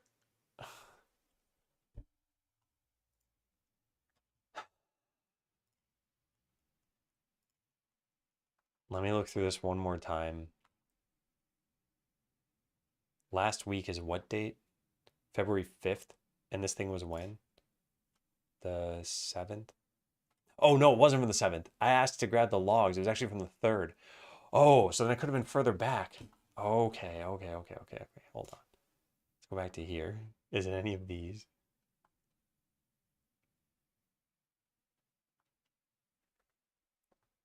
Tone down this. Fix bug with cache textures. Bug with settings confirmation. Bump version number. We're getting pretty far back now.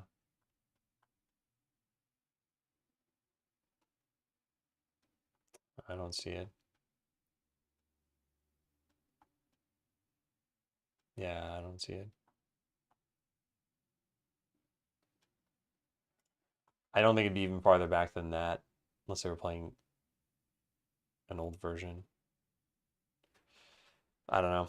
I think I fixed this. I just have no proof that I fixed it, which is really problematic. Man, all right, did I ever write this in any of my notes? Maybe, like, can I don't know if I would have done that. Party chooser.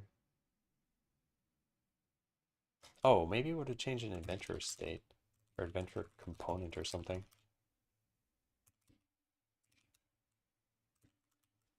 I'm going to just keep looking through the history of these files. I really want to figure this out. And there are only so many of these I have to look through anyway. There's one. The other one would be here. Anything changed? This. Fix bug with battles never starting. February 7th. Why didn't I see this?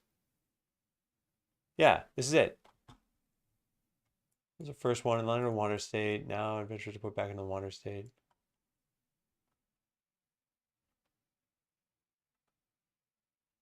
Right?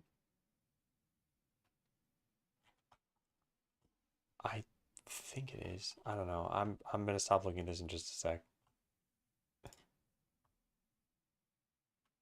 It's starting battles with busy units out of September. All right, yeah. I'll look at this one more time on my own and see if I just missed something. See where exactly I fixed this problem.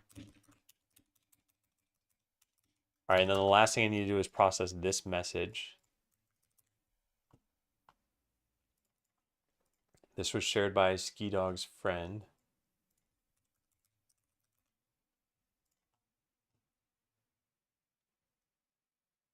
All right.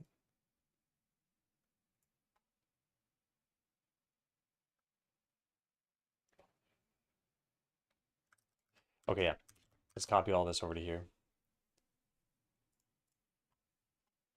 And let's read through this.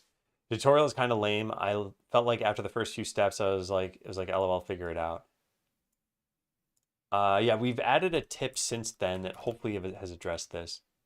Had pop-ups telling me information I'd already done. Yeah, that's been fixed too since then. Thematically, the clone ability is kind of lame. You clone yourself to do more stuff. As far as I'm aware, I'm a Skeleman and I own this. Why am I cloning myself? I could just have more minions. We've got a plan for this, but it's just to make the new skeletons look different from your skeleton. Anyway, I didn't like how the characters seemed to just wander around aimlessly. It's like they had to go somewhere, and once it got there, they just immediately left. Cool if they hung out, browsed the shops, talked to each other. Yeah, I think add more flavor to NPCs. To NPCs in town. When they have nothing to do, maybe they should talk to each other, have some special animation, etc. Maybe the rogue can just flip a coin and give you 1G.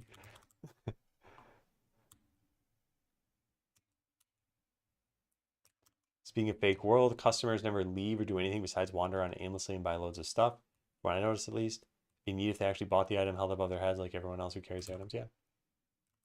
could make customers hold items above their heads when purchasing. Again, just for flavor.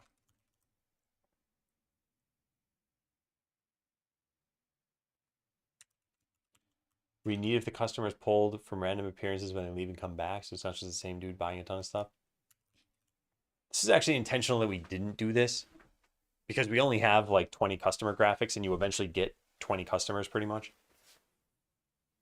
So I wanted it to be a sense of continuity there, but I could keep an eye on that for later.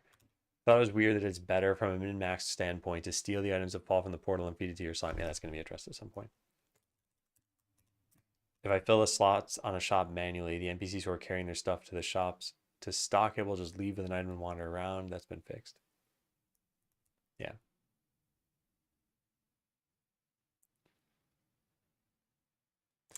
And a lot of people are talking about a warehouse with shelves. It's been mentioned enough times where I wonder if we should do it. We no longer have item values showing in the warehouse. Well, we no longer have them showing anywhere. The only thing we need to consider is the pathfinding to get to any of these things. So if we put shelving units, let's say like here, then I guess you could just go up to a shelf and pick any item from the shelf. You know what? Maybe we do that. Put shelving in the warehouse.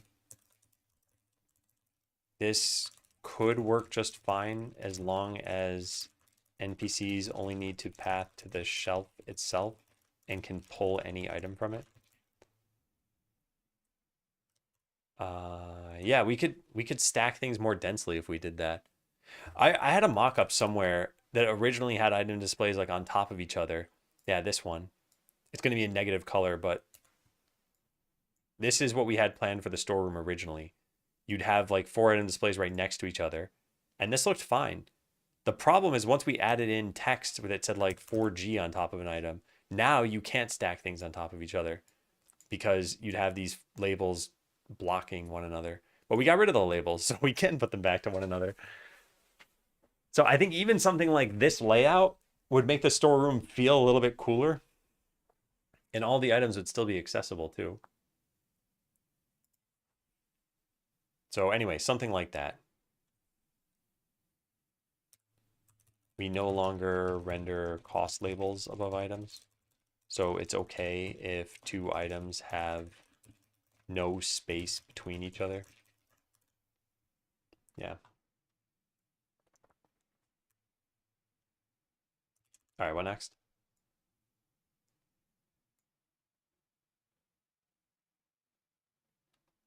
After talking with them, they also mentioned, oh, this is Ski talking now. They mentioned that it'd be nice if they had a mute button for each individual battle, a little toggle button next to flee.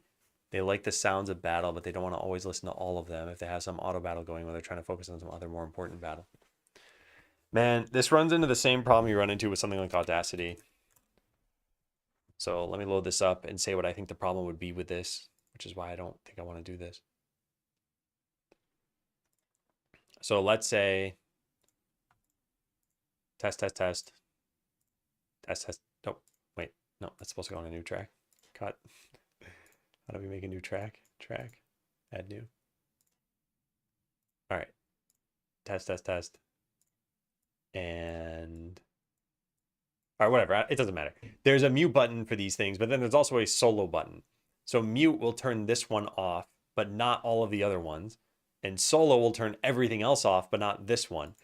And frequently when working with these programs, you're like, you got to manage which ones are soloed and which ones are muted. And it's kind of annoying. I think it'd be the same in Skeleseller. You can have 3 battles running at any given time. So you might run into a problem where you're like, all right, this one's muted, but now I want to play this one. So I have to like unmute the other one or close the window or something. I don't think it's worth doing this. And what is this? I'm certain there's a lot more polish that's going to be added. I'd like some simple, meaningless effects, like reflections on water, weather that creates puddles, dust puffs on people's feet, clouds casting shadows over the town, maybe some wind. Yeah. Add more flavor to the world itself. No, wait, what? That's not it. This is it. Okay, so that's all the feedback. Wait, what was that last thing? Think they got the notification about being able to go to the volcano, meaning we should hide it when you find the volcano. Yeah, we did that. Okay. Could you track the sound state of all battles or their battle windows and have a menu that will show them in their state? We could, but all of this stuff is like we have a specific problem and we'd be trying to solve it with a system that people might never see or use. Like one thing that exists in the game already, and this is not what they were asking for, is you can click show all sound controls here and then just turn off battle sounds if you want. Like I said, I know this isn't what they're asking for. They want to mute a specific battle. But how many people will even find this? So now if we have mute controls where it's like, how many people even want to mute a single battle ever? Like I've only heard that piece of feedback from that one person, maybe a second person. I think Rami might mention it too. So now we'd be adding a feature that is visible to everybody, but is used by like 5% of the player base. So I wonder if the people who wanted to mute a battle went into the settings at all, even to see, is that possible? Like there's a battle window 1 setting or something here. Because if they didn't, then they'd probably never find whatever solution we end up coding anyway. Because we'd otherwise have to add in like a toggle button in the battle. And then it would show for everybody, which I just don't think would be a good solution. Also, so things I think we still need to do, things to still fix before working on new stuff. Customers going to the potion shop more often than not, and UI being fuzzy in the battle screen due to being in a sub viewport container. Guess I would never say prioritize it, but maybe it's a long-term stretch feature. Just spitballing. No, I appreciate that. And I agree. It would be something that would be lower priority. I always think whenever you code something into the game for a minority of players, you need to consider how it's going to affect the majority. So, yeah, just arbitrary example. Imagine you wanted to stack these battle windows on top of each other. It's like maybe you do it by allowing them to drag it. But then what happens if somebody drags it in a way where they're like, how do I reset this now? I don't know. It's just more UI and more development and more kind of scenarios in which you can introduce bugs.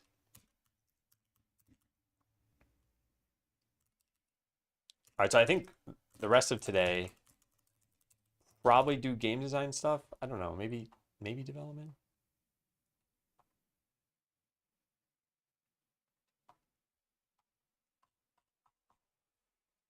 I think the game design is going to be important.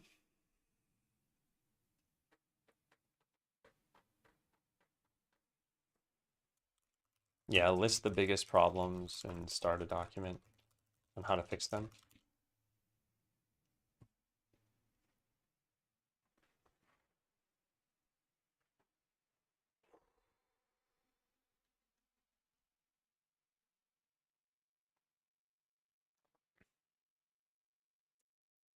I don't know what I'm torn about. I guess I'm a little bit bummed.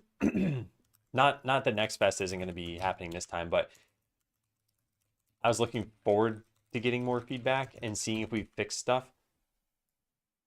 And I can still get it. So it's not like anything really changed. I just need to ask specific people now.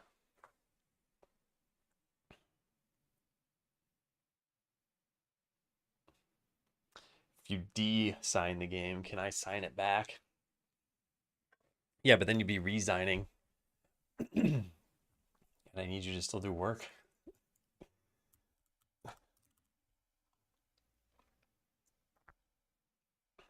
Yeah, I think this is the plan. Is there anything else that's super important?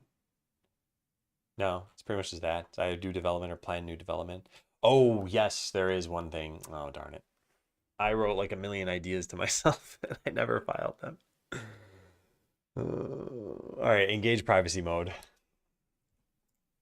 Let me do something really fast. I know where these are written, but they're written amongst a bunch of private stuff.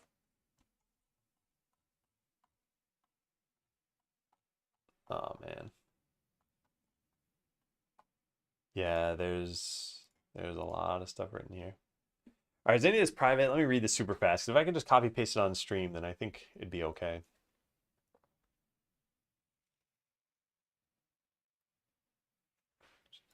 Quest and it's crafting. Okay, so here's some of this stuff. Here's more of this. I can't copy everything over here.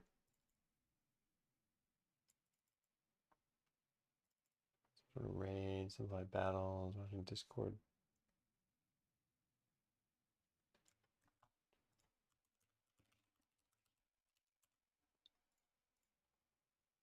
Consider a battle window scale.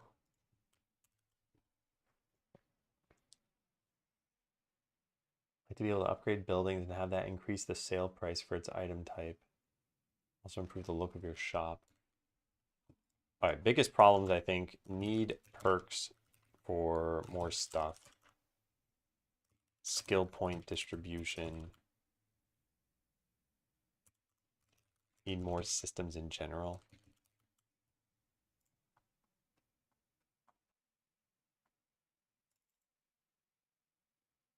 Get out of form of ascension. Let's go. I don't. I just wrote down a whole bunch of garbage in here. Basically, I don't want an ascension system, but I wrote it down. We'll talk about it later, probably. Could be cool to dedicate your adventurers upgrading some kind of task, a transmuter. It's more consumption.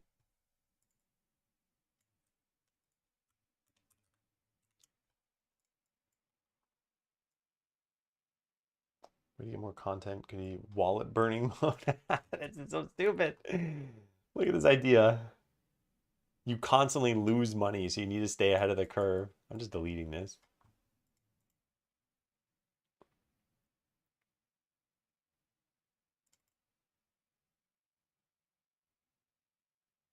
All right. Start with a more limited town. You have to beat the game without the armor shop.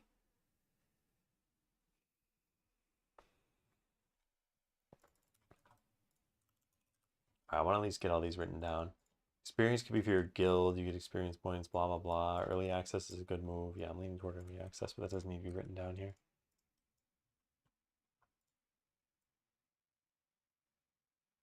Specialization by...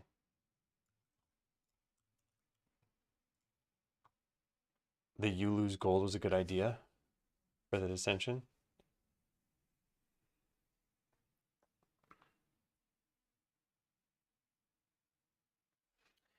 I think whenever possible, a negative should be reframed into a positive somehow.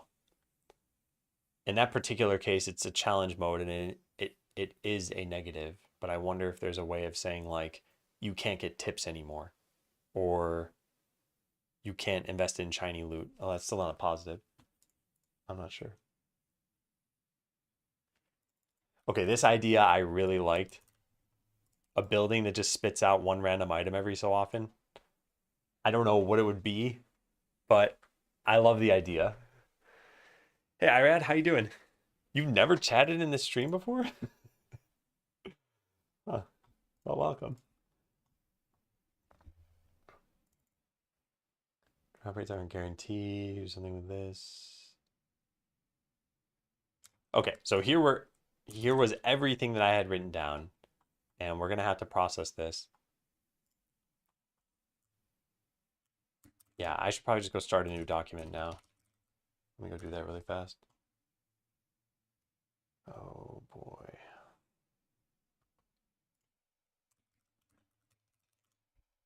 Sorry, I gotta do this off screen, but then I can show this. All right, new doc. Here we go. All right, so what are we calling this? It's gonna be like post demo game design improvements. That's a great name. File this stuff. Paste from Markdown. Yeehaw. 4 pages already. Hey, C17R. All right. Well, my list is finally manageable that I just copy pasted all this stuff from. I can close this now. Whoops. So we'll put this over here.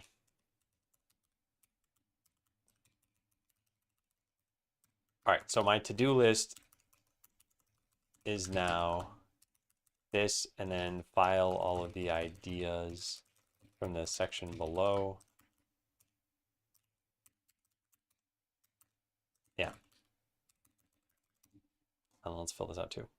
I know this has been a very text heavy stream, and then I did incredibly little development, but this game design is part of the larger umbrella of making a game. And processing feedback is part of making sure you're going the right direction with game design. All right, what we do, decided not to be in the February Next Fest, processed feedback and considered new game design. Okay, well, it's just about noon. So I'm gonna get lunch pretty soon, and then when I come back, we'll do another like 3 hours of game design stuff. I just, man, I still think we're on the right track.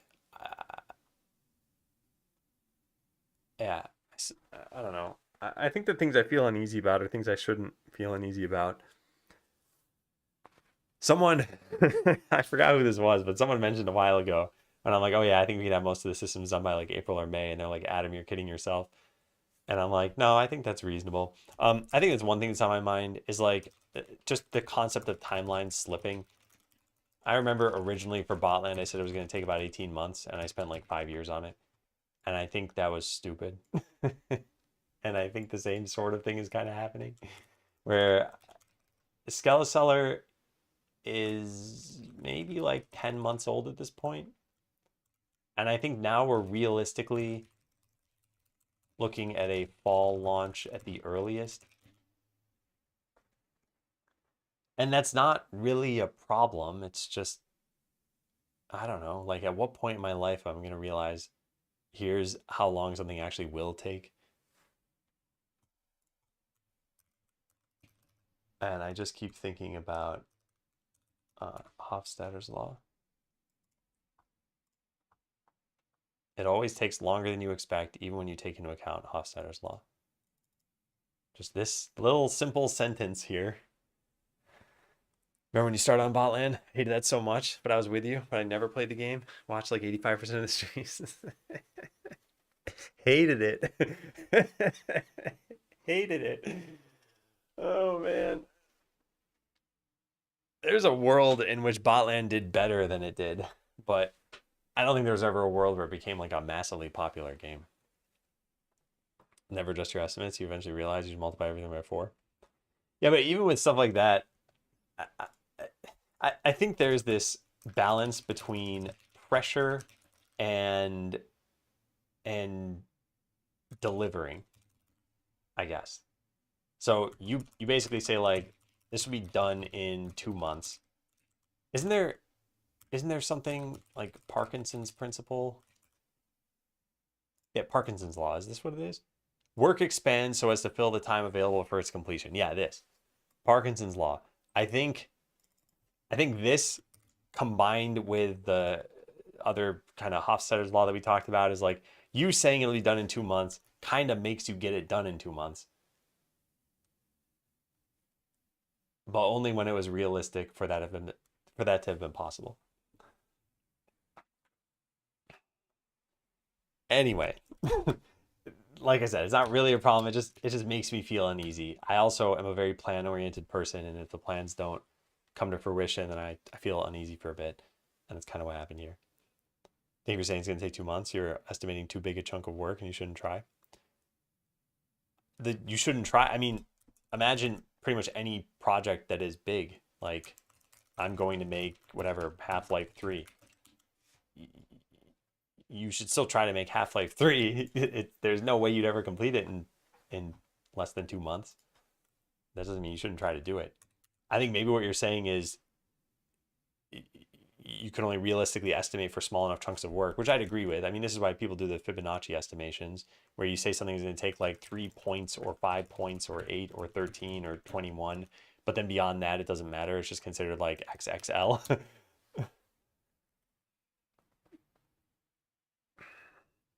Yeah. Yeah. I can agree with that, Nova Penguin. I think that's reasonable. But I think that really overall, it's like if you are the sole person responsible for making something, you've got to have at least some idea of an order of magnitude of how long something's going to take. Otherwise, it's pretty hard to predict, like, how is your life going to go? What kind of resources do you need? Anyway, we're definitely going to flesh out this document in the afternoon. I think it'll be fun to look through the ideas, but I do think we should probably start with looking at the problems first, which means looking through some of the issues we have. And some of this stuff comes from the rest of this list, and some of it comes from my ideas list, which is now over here. And I've filed so many of these. We should probably read through those too. Read through the ideas in the game design document. What? GDD is not a thing? It's about to be.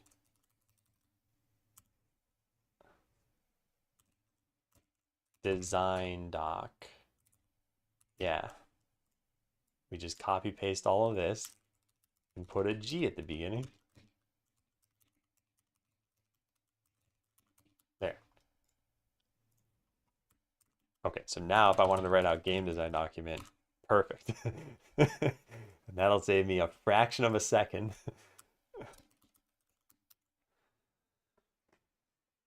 Ignore most things other than the most urgent and always assume everything is fine.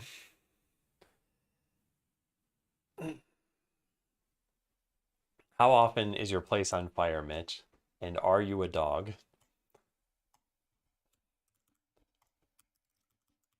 I think that things actually are fine, despite me freaking out a little bit.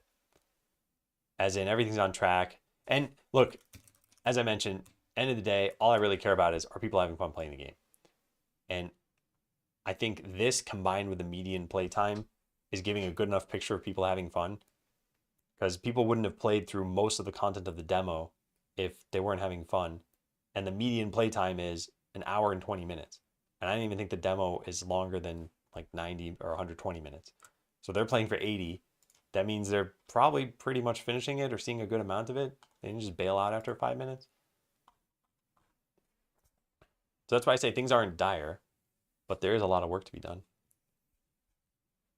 Super pass? What is lucky dodges? What do you mean, JDW? Also, sorry, I don't know when these messages were. About 12 minutes ago. Sorry for missing these messages.